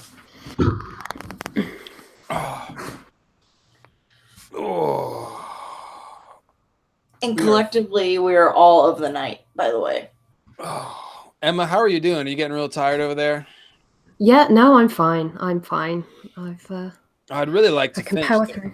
but I've got Yeah, more that's. to go. We Yeah, might break the record for mythical astronomy live streams today. In fact, Wait. Sorry, go on. no, you go on. I've talked enough. No, I wasn't really going to say anything actually important. So I was going to say, I think I'm going to go for an Aquin the Red Bull here.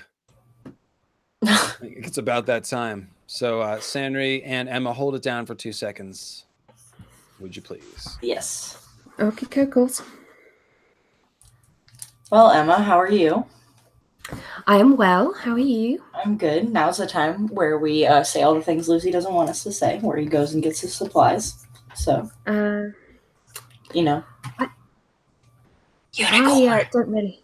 Unicorns. Oh, yes, unicorns. Unicorns. There you go. Yeah, I'm going to have to. One thing that.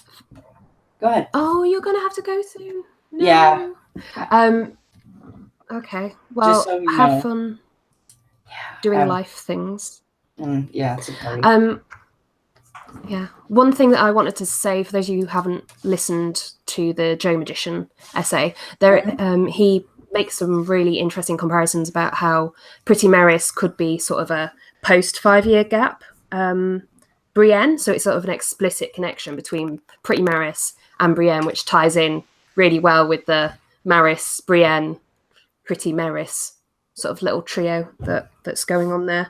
And I am doing some wild hand gestures, but you can't see them because my internet's Yeah, but yeah, he definitely makes some good. And he also has Sandor, the Corpse Killer, which is like the same thing. Yeah, that's like one of Matt's like genres, is pointing out the characters of the 5-year gap and who they could be or what they could be. You know, like if they went different paths compared to what they did, like what Brienne and Sandor did. How do we always end up talking about Matt whenever Lucy's gone? Hey, look, he's dropping the links in the channel. Like, oh, silly Matt. And yes, this is Dark Star, for anybody who is wondering. I've actually never drawn him before, so I figured I'd give it a shot. How have you never drawn your husband? I don't know. Our relationship isn't like that, Emma. Oh God, okay. But he's of the night. He's of the night. I know, he matches me perfectly. The angstiest guy to draw. It would be my little angst son. Okay, how far into the gutter can we go? What? Oh, the hat. You're laughing at the hat. Yeah. So there is a limit to how long you can wear one scratchy, cheap Halloween store wig, and it is 3 hours.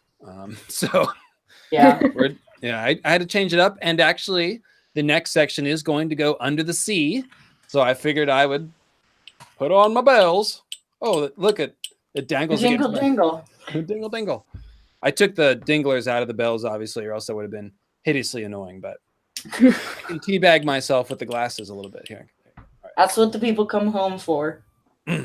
By the way, guys, I am going to, of course, release an edited version of this as a podcast, which basically means just the script and everything else cut out.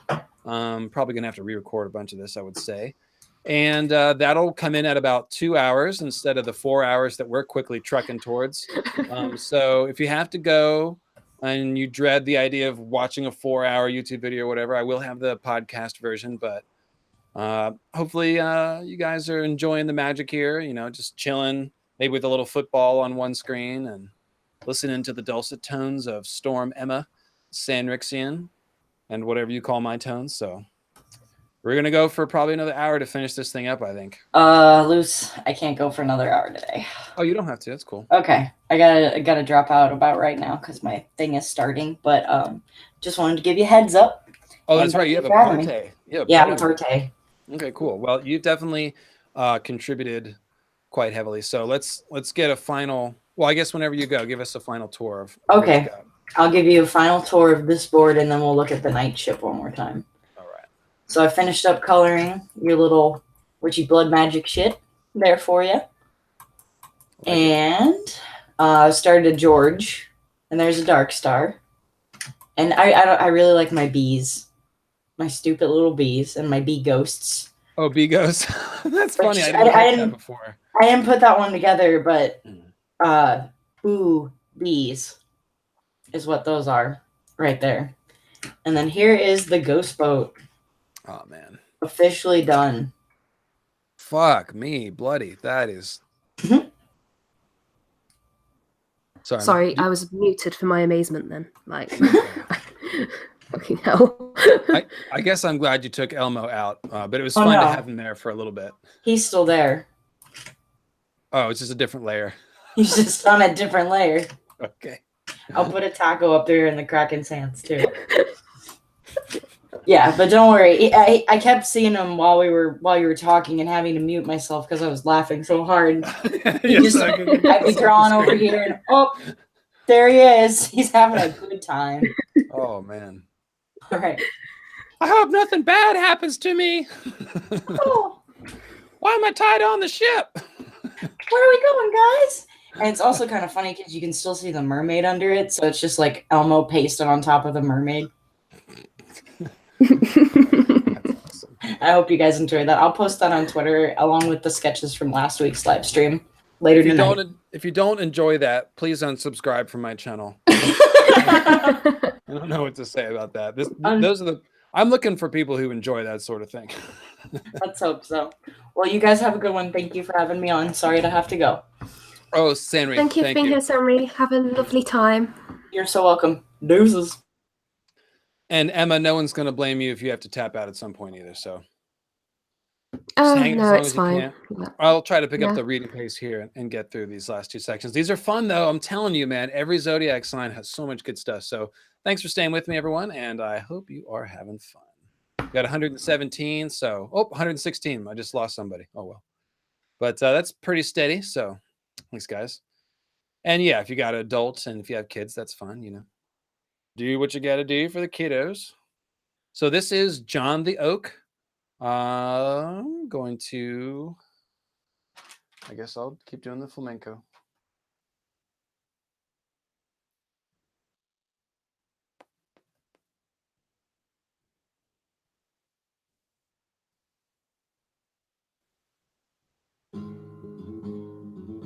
John the Oak. This next section goes out to acolytes of starry wisdom, such as Sierra Luen Ellen, Blue Star of Heaven, and resident linguist of the podcast, Esdu de la Berry, called Island's Bane and the Silent Blade, Silas the Redbeard, chief of the Redsmiths, Sir Therion Black, the Justiciar, bearer of the Valerian steel sword Alterage, Greenfoot the Gorgeous, Mira of House Gardner, keeper of the Glass Gardens and bearer of the Sea Dragon's torch, and the dread pirate Baron, the Demon Deacon, whose direwolf is called Megantic. Alrighty. It's John the Oak time. This was some of the most fun stuff that I turned up while researching this whole project, so congrats if you're still with me. First of all, I have to tell you, if you were trying to figure out this puzzle on your own, this Garth Zodiac puzzle, this was one of the hardest ones. It's almost unfairly difficult, and I only figured it out just because I happen to be a big fan of both the constellation Ophiuchus and the myth of Astraea, the star maiden that we just talked about. Astraea was the big tip-off that we're supposed to combine Virgo and Libra, which creates a hole in the zodiac. Let's listen to the tale of John the Oak, and I will tell you who I think fills that hole. John the Oak, the first knight, who brought chivalry to Westeros. A huge man, all agree, 8 feet tall in some tales, 10 or 12 feet tall in others, sired by Garth Greenhand on a giantess. His own descendants became the Oakhearts of Old Oak. Ladies and gentlemen, let me introduce you to the constellation Ophiuchus. That's right, Ophiuchus the Serpent Bearer, one of my very favorite constellations. I have to say I was thrilled to discover George making use of Ophiuchus mythology. Ophiuchus is a giant dude wrestling a snake, which is sort of wound behind his waist and around his wrists. He can serve as a zodiac constellation because his feet stand astride the path of the ecliptic. He appears to stand on top of Scorpio, actually, and was perceived as doing just that in some myths, trampling on scorpions. So he's kind of a badass. He wrestles snakes and tramples scorpions. That's one of the things which helps us identify Ophiuchus with John the Oak and House Oakheart. Ophiuchus is a giant who fights with snakes and scorpions, while John the Oak is a half-giant, and House Oakheart has been mortal enemies of these snakes and scorpions from Dorne for thousands of years. Check out this passage from Ari's Oakheart's The Soiled Knight chapter of A Feast for Crows. The Dornish garb was comfortable, but his father would have been aghast had he lived to see his son so dressed. He was a man of the Reach, and the Dornish were his ancient foes, as the tapestries at Old Oak bore witness. Aris only had to close his eyes to see them still. Lord Edgaran the Open-Handed, seated in splendour with the heads of 100 Dornishmen piled round his feet. The 3 leaves in the Prince's Pass, pierced by Dornish spears. Alistair sounding his war horn with his last breath. Sir Oliver the Green Oak, all in white, dying at the side of the young dragon. Dorne is no fit place for any Oakheart. I'm being told that I'm pronouncing Ophiuchus in a very funny way. So what is it now exactly? Come on, chat. If you're going to correct me, you got to be quicker. whatever you typed in there, Robar Baratheon, is not helping me. So it's going to be Ophiuchus until somebody tells me different. Ophiuchus, I don't know. I mean, I don't know how else you could say it. Maybe the PH is not an F sound. Maybe that's why. Do you have any idea, Emma? Not the foggiest, I'm afraid. Greek pronunciation is not my.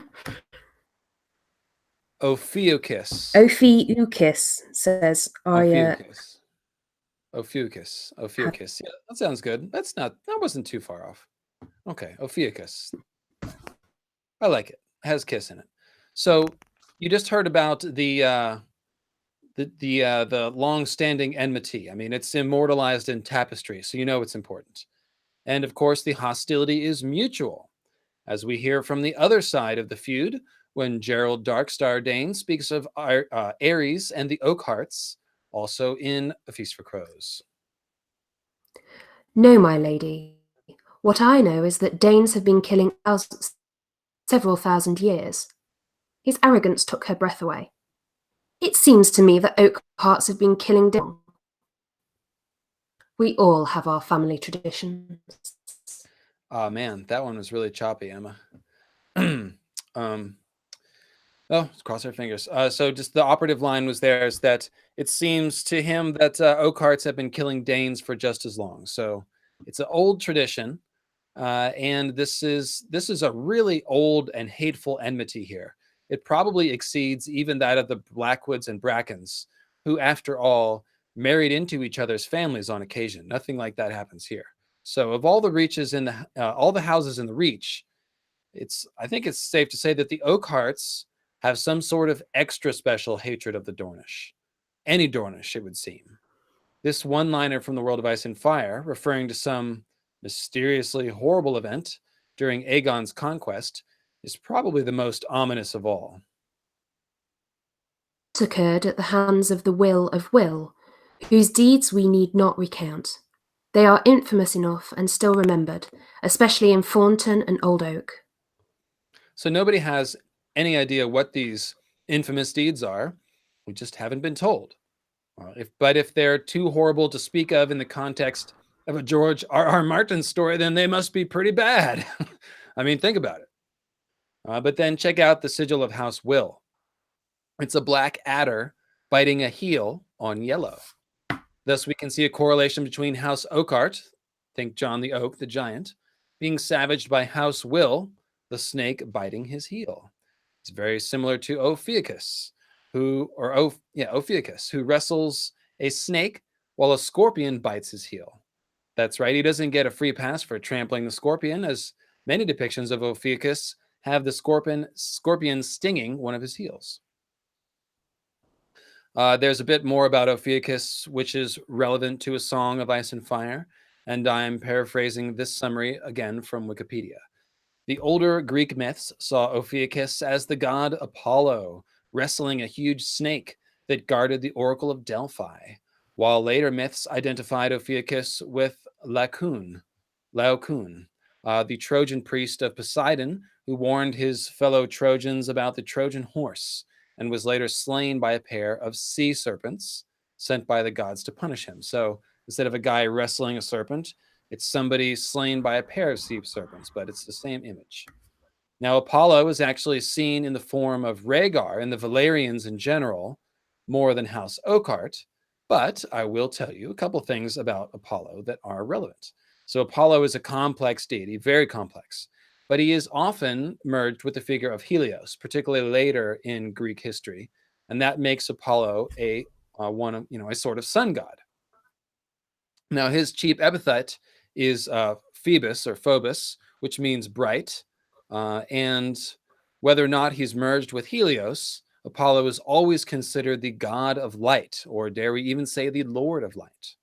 Another of his titles is Apollo Phanius, which means light bringing. All right. So sometime we'll talk about Rhaegar and Apollo and their parallels, as they are pretty good. It has to do with shepherds and stuff like that. But this Trojan fellow, the priest of Poseidon who warned of the Trojan horse, I don't really think he has much bearing on anything, but I mentioned him mostly to point out that the Greeks did not have a super strong bead on Ophiuchus. They had like several myths.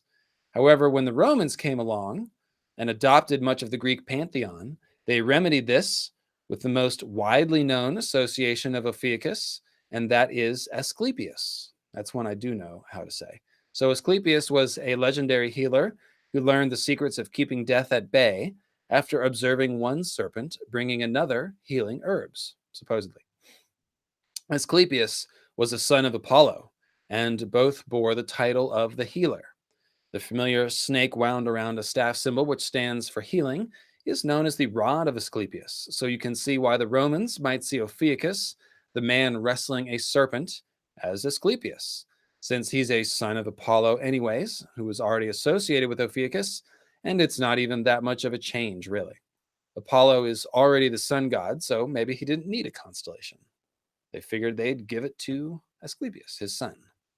Anyway, the story of Asclepius turns when, to prevent the entire human race from becoming immortal under Asclepius's masterful care, Jupiter, which is Zeus, of course, kills him with a thunderbolt, a lightning bolt. Now, the silver lining is that Zeus places his image in the heavens to honor his good works, as with the other Zodiac tales. So now think about this. Asclepius's healing skills were so good that he essentially obtained the grail of immortality, the keys to defeating death. As we know, that's an especially grievous sin in the world of A Song of Ice and Fire, and Zeus apparently thought so too, striking him down with lightning. This is somewhat similar to George's Grey King myth of his obtaining the fire by means of the storm god, setting a tree ablaze with a thunderbolt. But more importantly, it's the familiar Luciferian Promethean theme of challenging the gods by taking their power and seeking to become like them, which basically defines the Azor Ahai archetype. You may recall the High Priest of the Red Temple saying something about all those who die fighting for Azor Ahai Reborn shall themselves be reborn, which kind of makes Azor Ahai Reborn sound like a raiser of the dead, like Asclepius.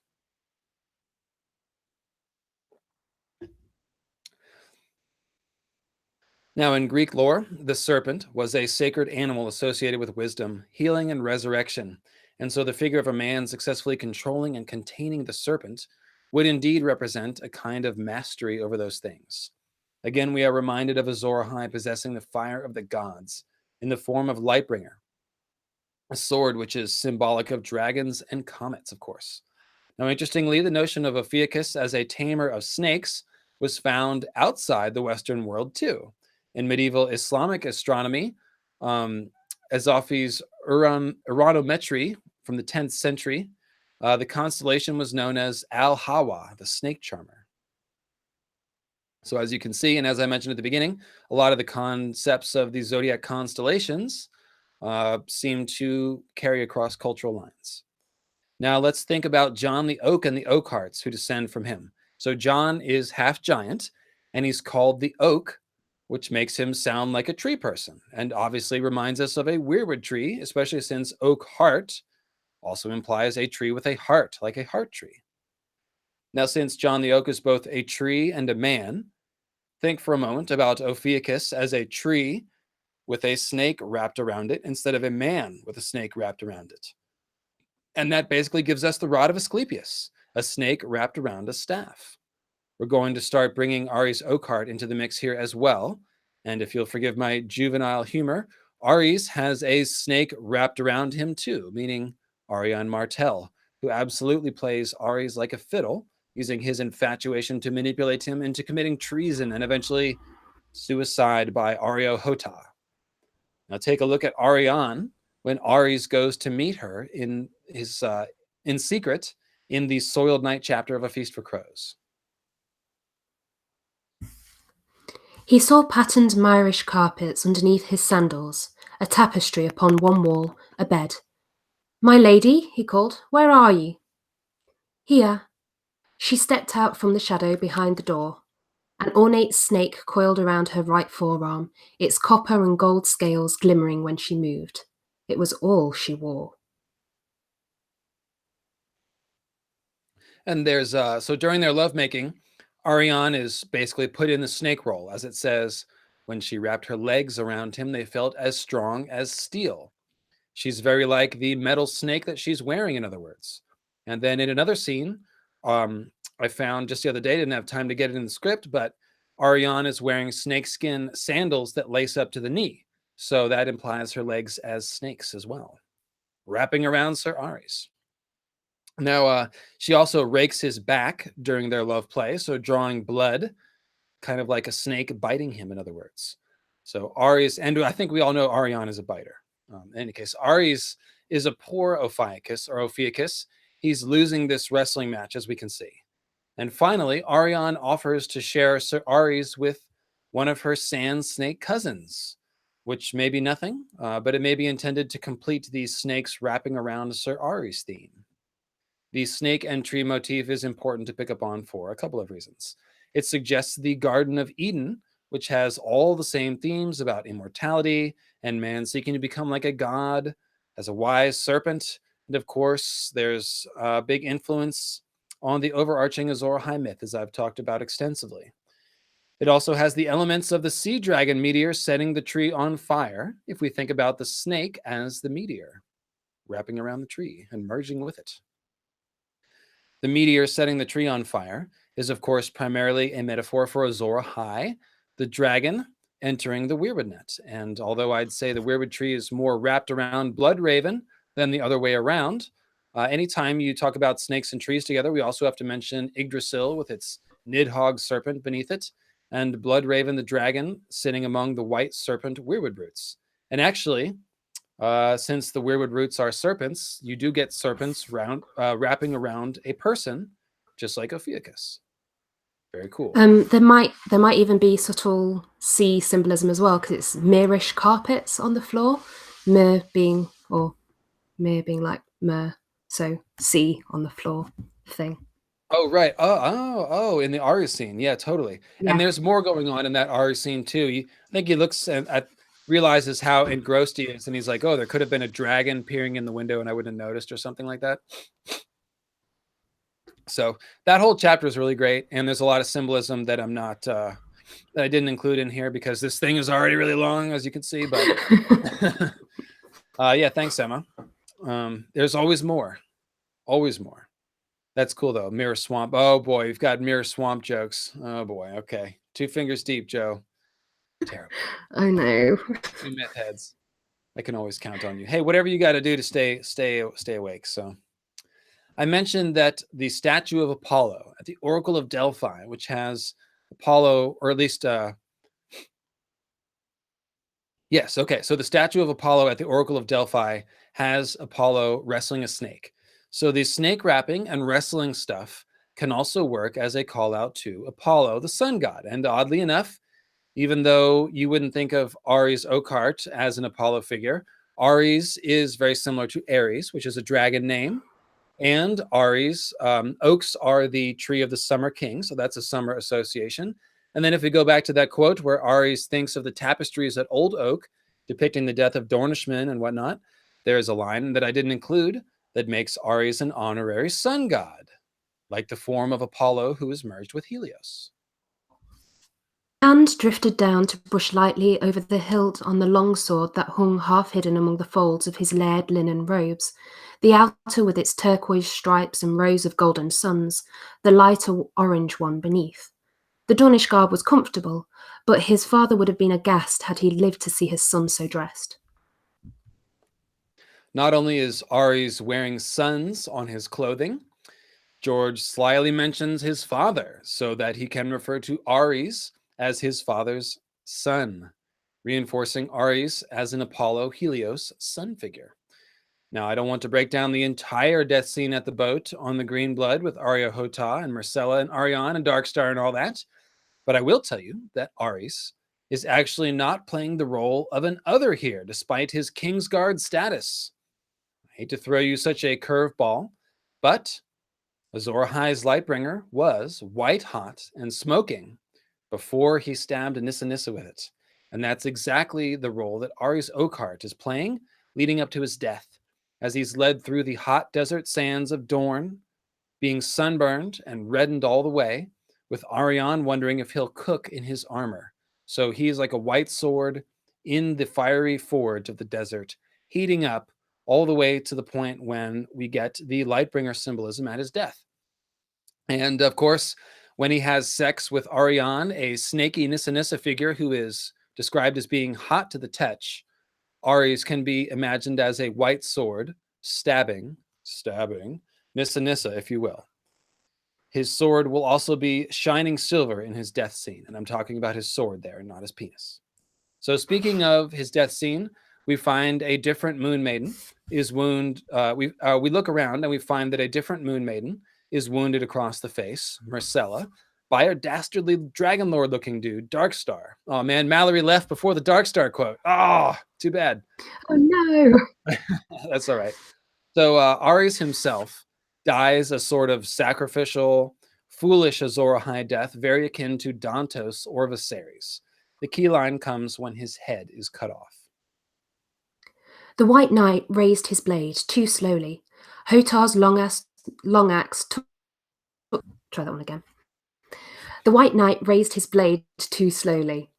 Hotar took him, spun away, spraying blood, and came flashing back again in a terrible two-handed slash that removed the head of Aris Oakheart and sent it spinning through the air. It landed amongst the reeds, and the green blood swallowed the red with a soft splash. Okay, so that's Hammer of the Water's injuries there. He sliced off his arm, and then he sliced off his head at the neck. So that's the arm and the neck. And this is taking place here in Dorne, no less. And of course, you guys know there's also that line about the sun beating down like a fiery hammer that comes only a page before the scene. So they these injuries to Ares Oakheart comes from an axe as opposed to a hammer. But since the ancient Andals seem to have used them interchangeably as symbols, according to the Maesters, it's certainly close enough.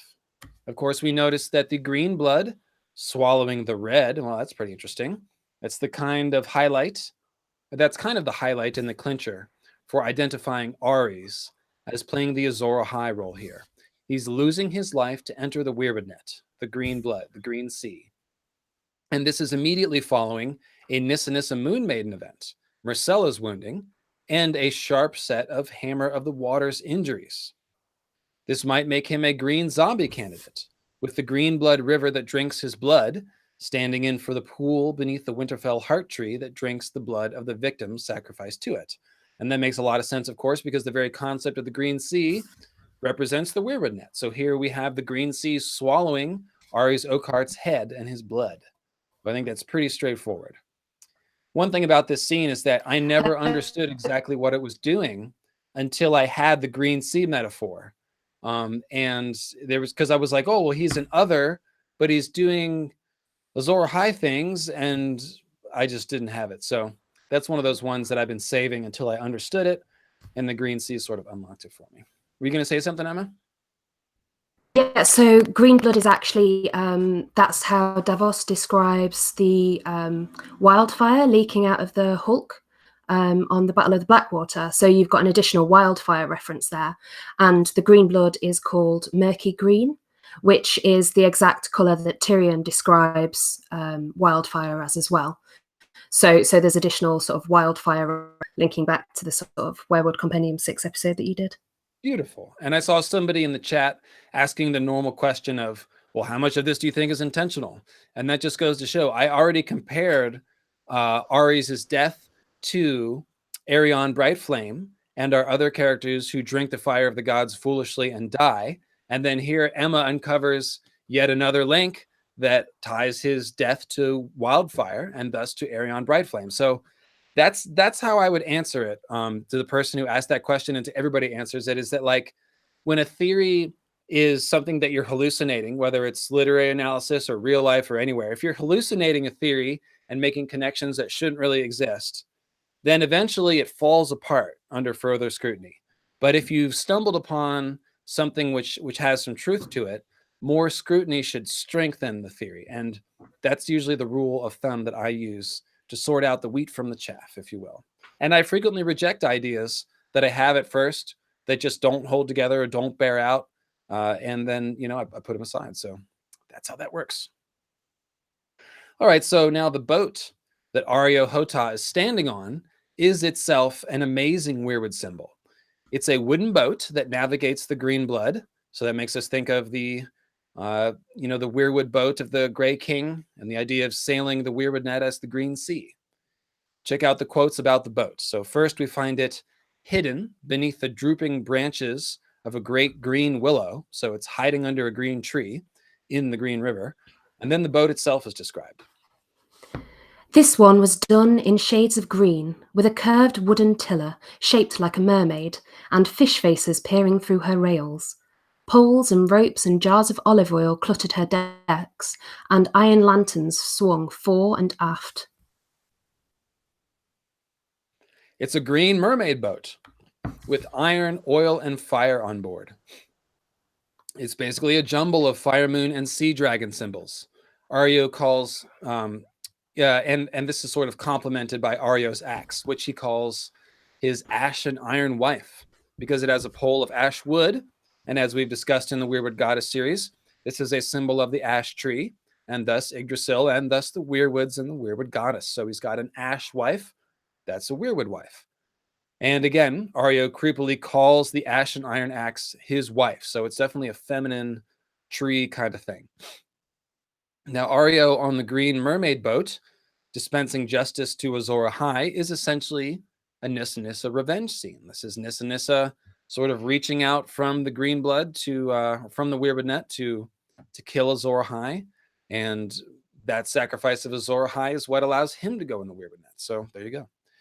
Now, this is all of this is basically a good clue. Oh, excuse me. Rather, there is another good clue about Ario or Aries. Ah, man. That's what you get for typing this at 3 a.m. Sorry.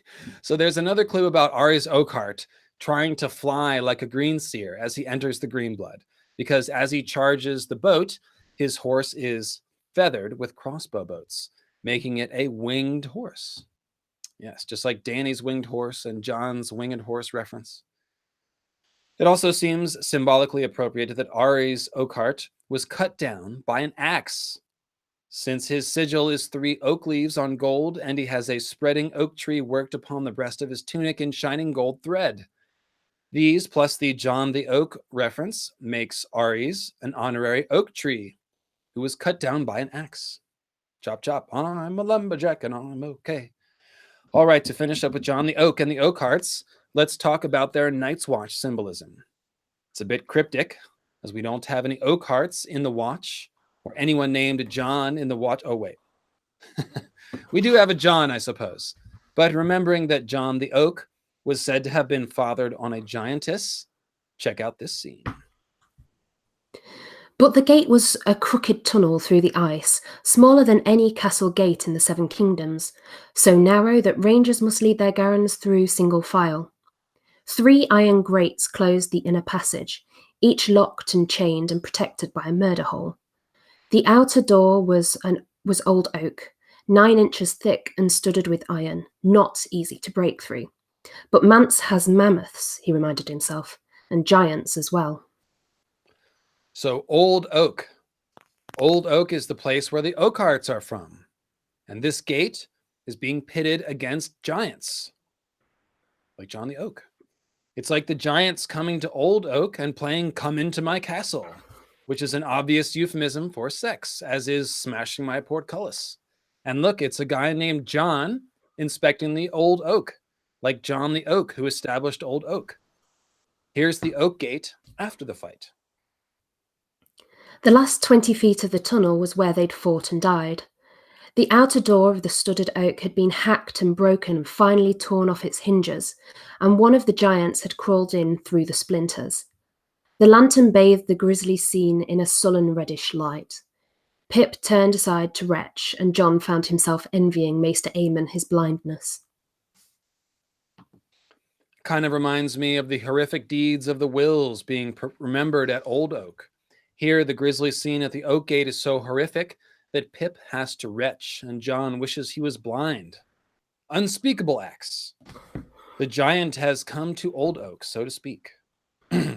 Now, giants are often associated with oaks, as it happens, not only in that last scene, but in John's Azor Ahai dream of defending the wall with the burning red sword and with a bunch of his burning scarecrow brothers. There's a line that says, Giants lumbered amongst them, 40 feet tall, with mauls the size of oak trees. It would be nice to get one of those giants on the watch, so we could have a giant oak-wielding fellow on the watch for symbolism's sake. And, oh, that's right, Woon Woon does sort of join the watch, in the sense that he comes to Castle Black, and he's put to work as a builder of sorts. Woon Woon also has an oaken weapon, of course, a stone maul with an oaken shaft. If you remember that scene in the Weirwood Grove of Nine with John, it was like a boulder coming to life when Woon Woon woke up from his nap, which is sort of like a combination of giants waking in the earth and a stone moon exploding to meteor childbirth, events which I think are related, of course. And finally, I will close by noting that oak trees are the second choice for heart trees when no weirwoods are available, as we see in the King's Landing Godswood when Ned prays there in A Clash of Kings. Oakheart tree. There you go. Heart tree, Oakheart tree. I mean, it makes sense, right? Better still is the huge, meaning giant, oak tree that the wildlings carve a face into south of the wall in A Dance with Dragons. Just north of Molestown, they came upon the third watcher, carved into the huge oak that marked the village perimeter, its deep eyes fixed upon the King's Road. That John expected. The men and the children of the forest who'd carved into the werewoods in eons past had stern or savage visages, more often than not, but the great oak looked especially angry, as if it were about to tear its roots from the earth and come roaring after them. Its wounds are as fresh as the wounds of the men who carved it. So it's a huge oak, like John the Oak, who was part giant. And it's a watcher, like the Watchers on the Wall, or the others who are called Watchers twice in the prologue of A Game of Thrones. It's a heart tree, so it's already kind of like a tree person. And this one is suggested as being ready to tear up ents roots and walk like an Ent from the Lord of the Rings. My favorite giant and oak quote is, fittingly, tied to the Night's Watch. And it's one we've read before, actually. Giant had crammed himself inside the hollow of a dead oak. How'd you like me castle, Lord Snore? A Night's Watch ranger wearing the skin of a dead oak? This is basically like saying an undead oak tree person became a Night's Watch ranger. A green zombie, in other words. An undead oak tree person who was also a giant oak, since the ranger's name is Giant, and he's living in an oak tree. That's pretty good stuff. On the most basic level, a Night's Watch ranger living in a tree suggests a Green Seer Night's Watchman anyway, which is the entire point of this whole exercise. Green Seer Night's Watchman, green zombies, like John the Oak, son of Garth the Green. All right. So there's one more section left, and it's also going to be talking about oaks. It's Owen Oakenshield. How you doing there, Emma? I am grand. We're good to go. Power through. Cool. Good to hear it.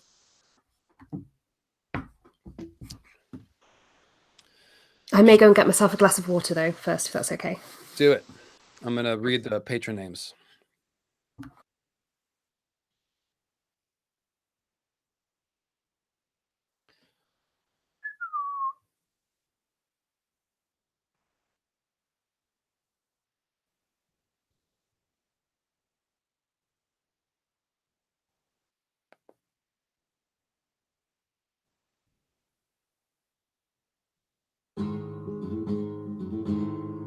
Owen Oakenshield. This next section is brought to you by the Patreon support of Rupee the Funketeer, Archmaester of Synesthesia, Edward Greenhand, the transplanting transplant with a history of history, Icarus Drowning, the Public Eye, Mystica Fairy, Reddish Star of the North, and Fire Jewel Fairy Locked in Ice, Matanus, Alaskan god of thunder and sex, the Cookie Burner, and Virginie the Selicarian, master of homing away.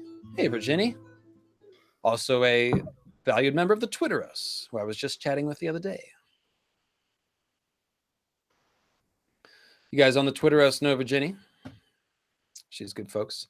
So this Owen Oakenshield, this is a bit of a challenging one. There's really not much to go on, and it's hard to know what to make of what we do get.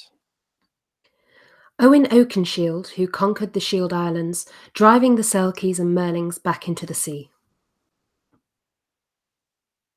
All right, so what we've got here is a case of reverse association. Capricorn is the sea goat, a creature which is basically a goat with a fishtail instead of hind leg. Oh, wait a minute. I'm sorry. I'm making a horrible mistake. I have forgotten our Capricorn patron. That is terrible. Not only is it terrible on its own, but it's terrible because our Capricorn patron is none other than Melanie Lot 7, aka the Child of the Forest, known as Feathercrow, the Weircat Dryad, earthly avatar of Heavenly House Capricorn. Melanie, let me throw myself at your weirwood goddess mercy and beg forgiveness. I'm terribly sorry. Melanie Lot 7, who has lent her vocal talents to mythical astronomy. And here I am galloping past her, doing the Capricorn section. I'm just so sorry. I'm in the For shame cube shame. now. I would be in the Shame shame cube, yep, if Sanri were here.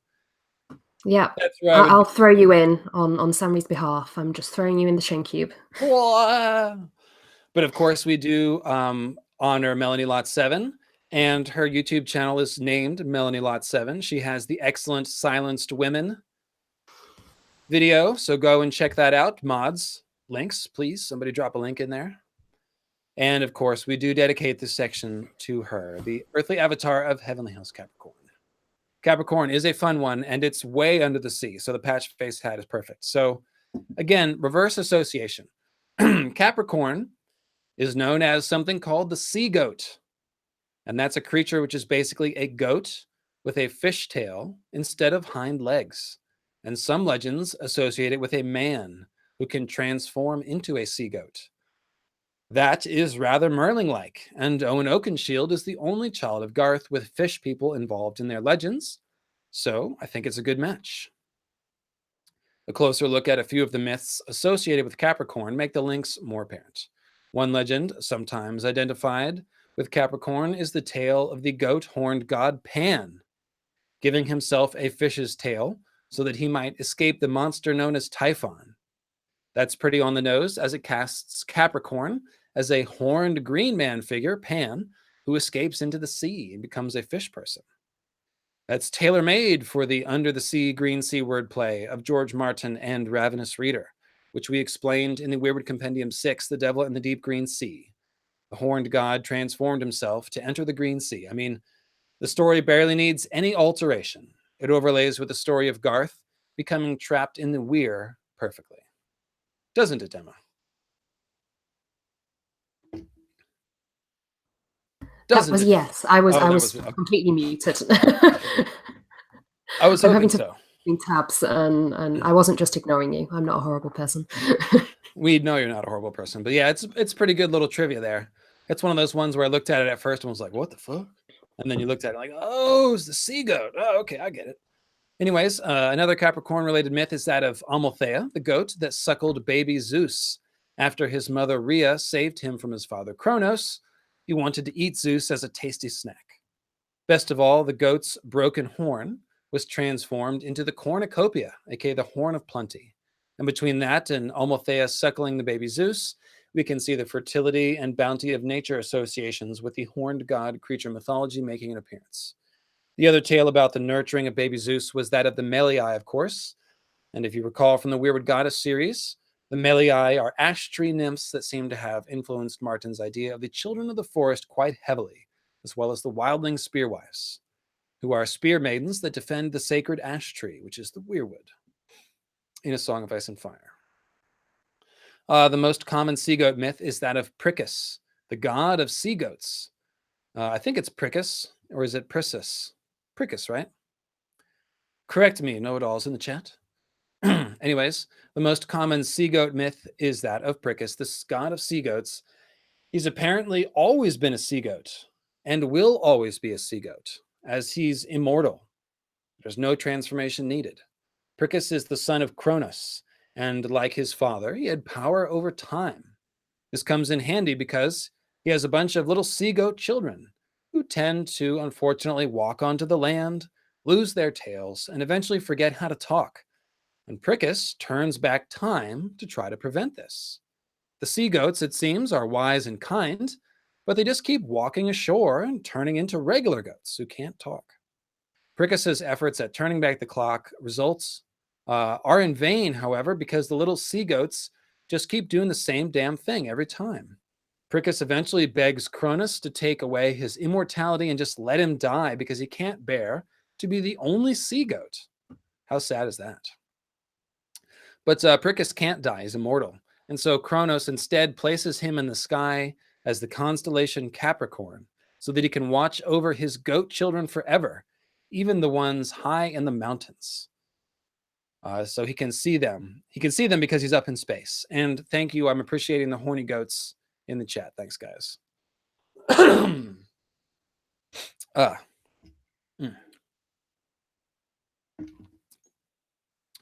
main takeaway here is that the Prickis story has much in common with Selkie and mermaid mythology, where the main tension is built around the idea of an aquatic humanoid who is caught between the land and sea, always doomed to love someone they cannot be with.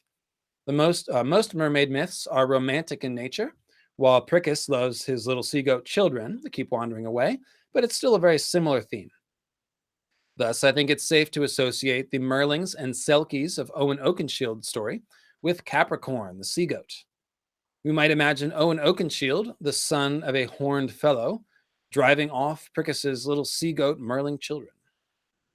So that's interesting. Owen, the son of Garth, is pitted against the implied horned folk coming out of the sea, or we might simply regard the Merlings as therianthropic monsters from the sea. We're already inclined to view the children of Garth as Night's Watch figures, and indeed, there is a Night's Watch castle named Oakenshield, like Owen Oakenshield. Interestingly, Oakenshield is eventually given to Tormund Giantsbane to command, with Tormund being yet another horny Garth figure who is associated with horns. Like he's the hornblower.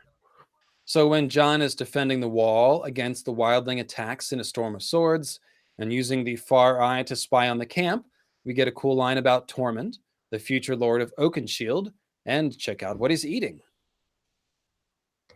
He still saw no sign of Mance Rayder in the camp, but he spied Tormund Giantsbane and 2 of his sons around the turtle.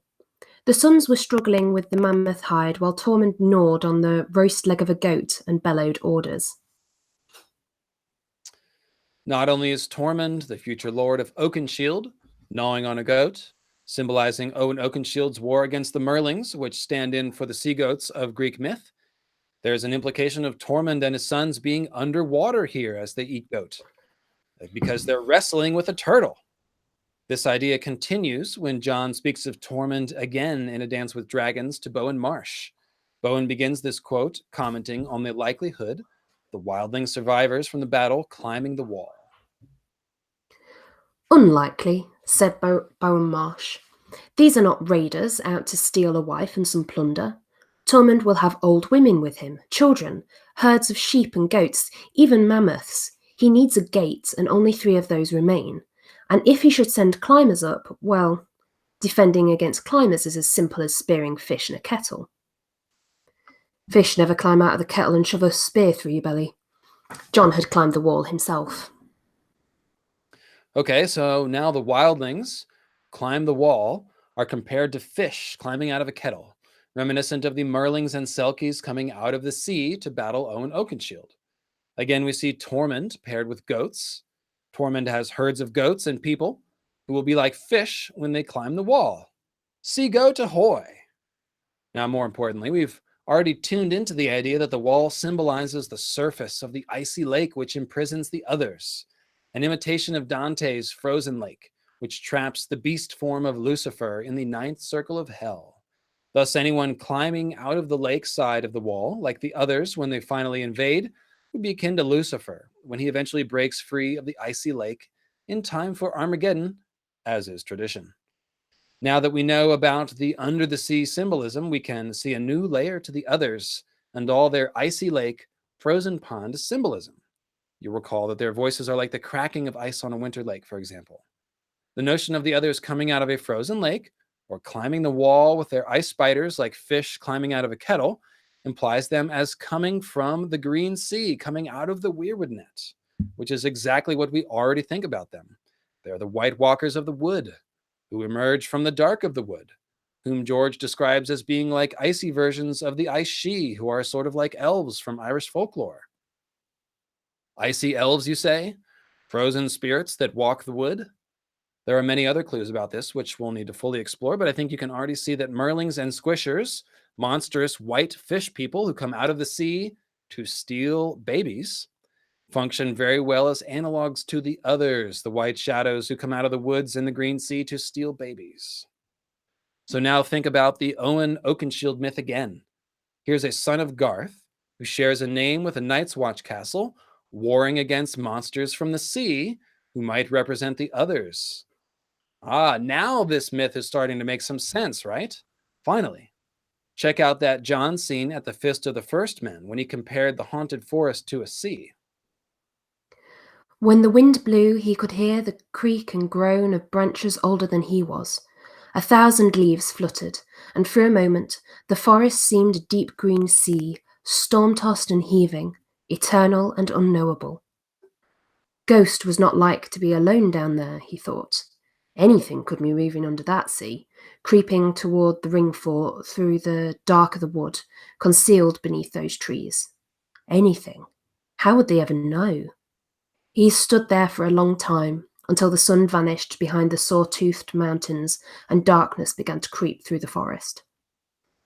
So the forest is like a deep green sea, and the others and their army of the dead are like the shadows creeping through the dark of the wood, which is like a sea. To attack the Night's Watch, it should be noted, just like the Merlings and Selkies attacking Owen Oakenshield. There's a lot more to the others Merling's line of symbolism, but I'm, again, hoping that I've given you enough to go on here to see how it works without inserting a whole new essay in the middle of this one. So bouncing back to the Night's Watch, defending the wall in a storm of swords, we find a black brother named Owen. Not Owen Oakenshield, but rather Owen the Oaf. Yes, that's right. It's Owen the Oaf time. Talk about going deep. Check out this scene, though. But the gate was a crooked tunnel through the ice, smaller than any castle gate in the Seven Kingdoms. So, is that copied and pasted from... no, it's not. Sorry, ignore me. It's just, it had a deja vu moment, yeah. That's right. But the gate was a crooked tunnel through the ice, smaller than any castle gate in the Seven Kingdoms, so narrow that rangers must lead their garrons through single file. 3 iron grates closed the inner passage, each locked and chained and protected by a murder hole. The outer door was old oak, 9 inches thick and studded with iron, not easy to break through. But Mance Rayder has mammoths, he reminded himself, and giants as well. Must be cold down there, said Noy. What say we warm 'em up, lads? A dozen jars of lamp oil had been lined up on the precipice. Pip ran down the line with a torch, setting them alight. Owen the Oaf followed, shoving them over the edge one by one. Is that an edge-on thing? Tongues of pale yellow fire swirled around the jars as they plunged downward. When the last was gone, Gren kicked loose the chocks on a barrel of pitch and sent it rumbling and rolling over the edge as well. The sounds below changed to shouts and screams, sweet music to their ears. So I didn't even catch that one. Where's the over the edge one by it is edge on. Yes. Yeah. And of course it's right in the middle of Last Hero Math. Dude, you guys are so getting an edge on episode. And if you don't know what I'm talking about, don't worry. I'll explain it. It's stupid, but it's a thing. All right, so there's some great... Sorry, I just had to call it. No, thank you. I appreciate it. I love that. I'm newly invigorated here, 3 hours and 49 minutes into the stream. So that is some great Moon Meteor Last Hero Math there. 12 jars of burning lamp oil. Think of the oily black stone moon meteors on fire. And of course, they're falling here off the wall, which is a moon symbol. And then for the +1, we have a barrel of pitch, which is more burning black oily stuff. So, or perhaps we should think of Yin Tar, one of the 5 given names for Azor High, whose name translates to Black Tar, a fiery dude named Black Tar. So, point is, Like Sam's dozen dragon glass arrows and one spearhead, this is last hero math in the form of black, fiery weaponry in the hands of the Night's Watch, which is just perfect. Owen the Oaf is the one who shoves the dozen burning lamps off the edge, indicating the symbolic place of an Owen figure, if you will, in the last hero's dozen. And here I'm referring to Owen Oakenshield, of course. Owen the Oaf is again shoving things off the wall to kill wildlings a bit later in the battle, and he really seems to get a kick out of killing the sea creatures trying to get through the wall, just like Owen Oakenshield killing the merlings and selkies on the Shield Islands. Gren got behind a barrel, put his shoulder against it, grunted, and began to push. Owen and Mully moved up to help him. They shoved the barrel out a foot, and then another, and suddenly it was gone. They heard the thump as it struck the wall on the way down, and then, much louder, the crash and crack of splintering wood, followed by shouts and screams. Satin whooped and Owen the Oaf danced in circles, while Pip leaned out and called, "The turtle was stuffed full of rabbits! Look at them hop away!" Hop, little bunnies, hop, hop, hop. So a turtle is not a sea goat, 'tis true, but again, it's close enough to the Owen Oakenshield myth that I did have to mention it. Plus, the mental image of Owen the Oaf dancing in circles is pretty freaking funny. Owen also takes up the fiddle when everyone at Castle Black parties down as part of Alice Karstark's wedding, so he's quite the musical fellow. He even dances with Patchface, which everyone finds hysterically funny. Patchface is a horned person from the sea, very similar to the concept of a sea goat. So maybe there's hope for healing the great 10,000-year-old Owen/sea creature divide. That's right. Tear down the wall. Patchface does offer to lead the Night's Watch into the sea and out again, famously. But you got to watch out for dead things in the water. Dead sea goats. Now, regrettably, there are no actual sea goats in A Song of Ice and Fire. I'm not sure why he could make lizard lions, but not sea goats, but send your letters to George Martin. But however, we do get something very close in the Asha Wayward Bride chapter. Oh man, the Wayward Bride again? Yep, that's right. Which has the matching green sea forest quotes to the John quote at the Fist of the First Men that we just read. Now, you'll surely recall the basics by now.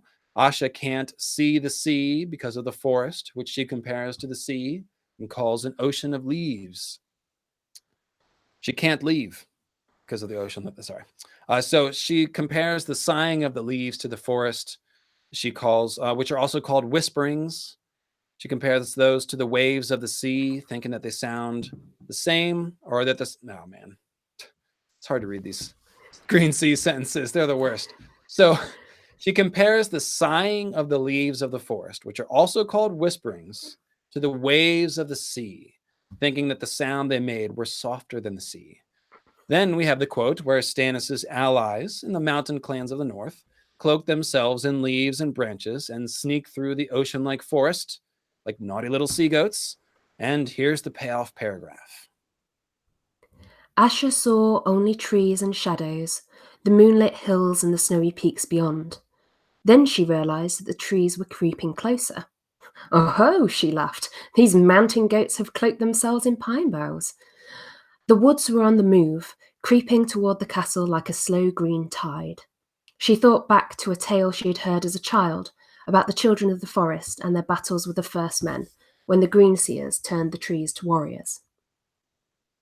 So there's your sea goats. The mountain goats cloaked themselves in the green sea so that they might pass through undetected. They're green sea goats. And I think they represent others too, just like the Merlings of Owen Oakenshield's story, for the reasons that I pointed out in the Weirwood Compendium 6. Before catching sight of the mountain goat warriors, Asha sees only trees, shadows, moonlight, and snow, which is basically all the things used to describe the others, who are snowy white shadows that emerge from the trees, blades alive with moonlight. Then the mountain goats, in service to a Night's King figure, Stannis, emerge from the green sea forest to attack Asha, their axes shivering her shield. Then there's that line about the children of the forest turning the trees to warriors, which can apply either to the creation of the others or to the green zombies, or maybe to both. since wayward magic seems to be involved in the creation of both. And they're very much inverted parallels. So once again, we have the idea of cold monsters coming from the sea, this time associated with goats directly. The idea of the others coming out of the sea or out of the frozen lake to menace and terrorize really does click in with Owen Oakenshield fighting off Merlings from the Shield Islands. And since Oakenshield is a Night's Watch castle, it really works pretty well. House Hewitt, the house that has held dominion over Oakenshield Island down south, well, it has an interesting sigil. It's an oak and iron shield on a field of blue and white wavy stripes. They are guarding against raiders from the sea. That's the meaning of the sigil, which are traditionally the Ironborn. But of course, we know that the Ironborn have a ton of other symbolism themselves, especially Euron and the drowned men.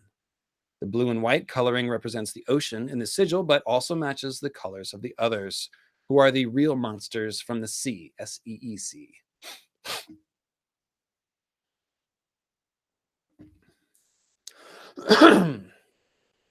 Now, oak and iron rings a bell, of course.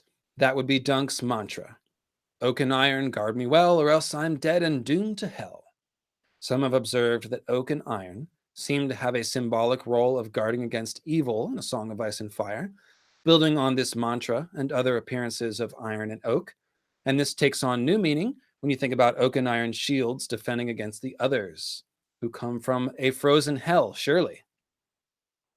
Lucifer's frozen lake in the ninth circle, to be exact. Now, oak is the tree of the Summer King and the Oak and Holly King schema, as I mentioned, and Garth is himself a solar deity and a Summer King. He planted the living oaken seat at Highgarden for his descendants. He planted the oaken seat at Highgarden for the descendants of his firstborn son, Garth Gardner, to rule upon. Two other sons are John the Oak and Owen Oakenshield, as you know. So there's a whole lot of oak going on, is what I'm saying. It makes sense that Oaken's Summer King people would defend against the symbol of the others. That's kind of what I'm saying here. So as I mentioned, Oakenshield and the rest of the Shield Islands, Green Shield, Gray Shield, and South Shield, are conquered by the Ironborn, who tend to symbolize the others.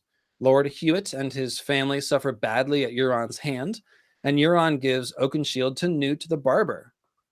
A newt is an aquatic animal, and a newt is spelled with a G here, so it's almost like Goat the Barber. No? Okay, well, I'm not sure about that last part, but the Ironborn are like others, and they rely on both goats and the sea for sustenance, according to the World of Ice and Fire. The soil of the Iron Islands is thin and stony, more suitable for the grazing of goats than the raising of crops. The Ironborn would surely suffer famine every winter, but for the endless bounty of the sea and the fisherfolk who reap it. They raise goats by the sea, just saying, and they invade like Merlings. And they believe they descend from Merlings, for that matter, so there you have it. The Dothraki are very much analogues to the Ironborn, and sometimes to the others. They are pirates of the green Dothraki Sea that believe it's literally wrong to plant crops in the ground. Think we do not sow, for example. So they're pirates who do not plant. Ironborn and Dothraki. There's more to that. We'll talk about it in the future. But now check this line out from the World of Ice and Fire about the Dothraki sea goats. The Dothraki remain nomads still, a savage and wild people who prefer tents to palaces. Seldom still, the Carls drive their great herds of horses and goats endlessly across their sea, fighting one another when they meet, and occasionally moving beyond the borders of their own lands for slaves and plunder. The idea of herding goats endlessly across the sea reminds us of Prickis, who turned back time repeatedly to try to herd his sea goats and keep them from leaving the sea. That's a pretty fine coda to the sea goat theme. So that will do it for the first half of our Zodiac constellations. Now you can see, yeah, you can see why it took me so long to get this together. I thought it would be one essay for all 12 and that it would be short, but each one just sort of, dovetails, and here we are here we are. And there's Thanks. so much sea stuff as well going on that you have to have the under the sea stuff reference before you can actually. Exactly right. I couldn't crack a lot of these or even understand them. Yeah, like the sea goat one, I figured out that Capricorn was a sea goat, and that must be the Merlings in that thing, but I didn't have anything else other than that correlation until like a week ago. And then I looked at it again and I was like, oh wait, oh, sea goats. And then like just this happened. So this is pretty fresh. Some of this research was started 2 years ago. Some of it was done on Friday night at 3 a.m. So there you go, guys. It's 20,000 words. The first 6 zodiac signs. I think, I shouldn't say this, but I think that the other 6 signs might not take as long. I don't even know why I say that, but there it is. It is a lot of work, and I really do hope you guys appreciate this. I really hate asking for money, to be honest. I don't ask for it very much. It does take a lot of work. I do have a full-time job. This is another full-time job, and you can see episodes like this. I mean, it took a lot of time to put this together, but it's really fun bringing it to you. I wouldn't rather be doing anything else. So if you like what I'm doing and you want to keep more mythical astronomy coming, then today's a great day to sign up for Patreon.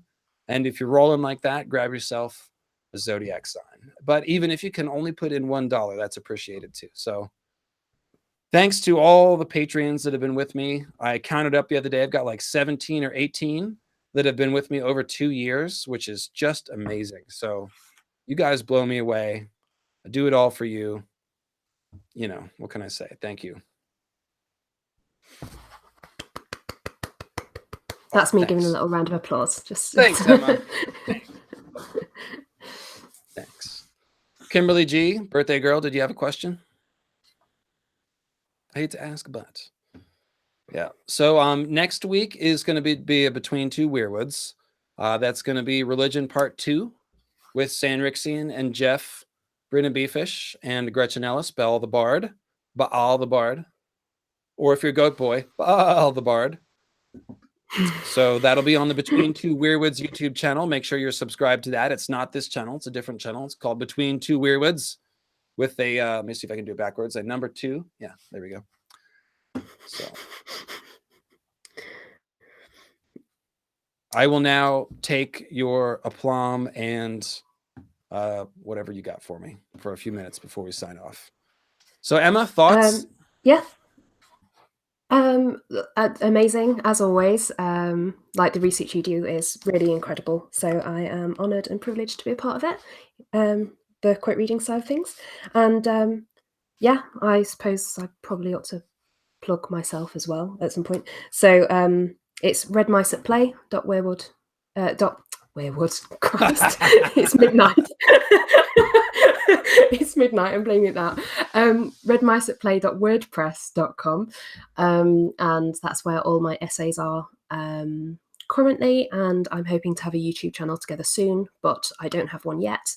And I'm also on Twitter, EL Smith 1994, because I've got an imaginative Twitter handle like that. So yeah, and thanks to everyone in the chat. It's been lovely, like watching the chat happen. I haven't been able to take part that much because I get really, really distracted constantly. But yes, thank you. I did hear a couple of compliments about my voice, so thank you very, very much for being so kind. Yep, there was definitely a lot of love for your voice, especially at the beginning when everyone first heard you. I was definitely fun when we hooked up today earlier, and I turned on the speakers and heard your voice come through. I was like, oh, this is going to be fun. So yeah, you do have a lovely reading voice, not just because you're British. You have a great voice, and you're a great reader. So yes, thank you very much. And I will definitely have you on in the future. I got a couple of thank you super chats coming in. Black Eyed Lily and Meja Cam. Thanks, guys. Lady Shah gave a super chat earlier as well, but we didn't have a chance to give her a shout out. So shout out now. Thank you, Lady Shah. Very much. Yeah, thanks for catching that. Thanks, Lady Shah. Ice Priestess, House of the Unsleeping, Avatar Witch, Lady Shah. So yeah, Kimberly G says she liked this one here. And oh, she was okay. Sorry, Kim. You're making a joke. I mangled it. My bad. I'm a little. So yeah, there you go. And again, just to sort of make the point, the whole deal here is that we see this horned Lord Garth and his children are implied as the green zombie heroes, and that just fits so well with the green zombie theory that I, made this part of the green zombie series. And it's stupid, man. I thought of the green zombie theory so long ago, and then I found the Zodiac thing, and right away I was like, oh, this is more proof of the green zombies. I can't wait to tell everyone about this. 2 years later. 2 years later, see. Anyways, well, thanks guys. Thanks for the love. Thanks for hanging I've in. had a request to say House Kraken Tacos again before we sign off. So there we are. House Kraken Tacos. What's the schedule for House Kraken tacos? There is no schedule for House Kraken Tacos. House Kraken can have tacos whenever they would like to schedule tacos for House Kraken. That's awesome. Robert, you're such a better sport than Robert. He says it once and he's like, oh, done. All right, cool. Well, I'll fast forward to this part of the video and then share it on Robert's timeline so he knows what's happening. All right. Okay, well, thanks, guys. I'm going to sign off, let Emma go to bed, and I don't know what I'm going to do. Go, like, take a swim, take a bath, crash out. I don't know. Take infinity bong hits. All right, guys. Love you. Love you all. See you next week on the Between Two Weirwoods channel. And bye, everyone.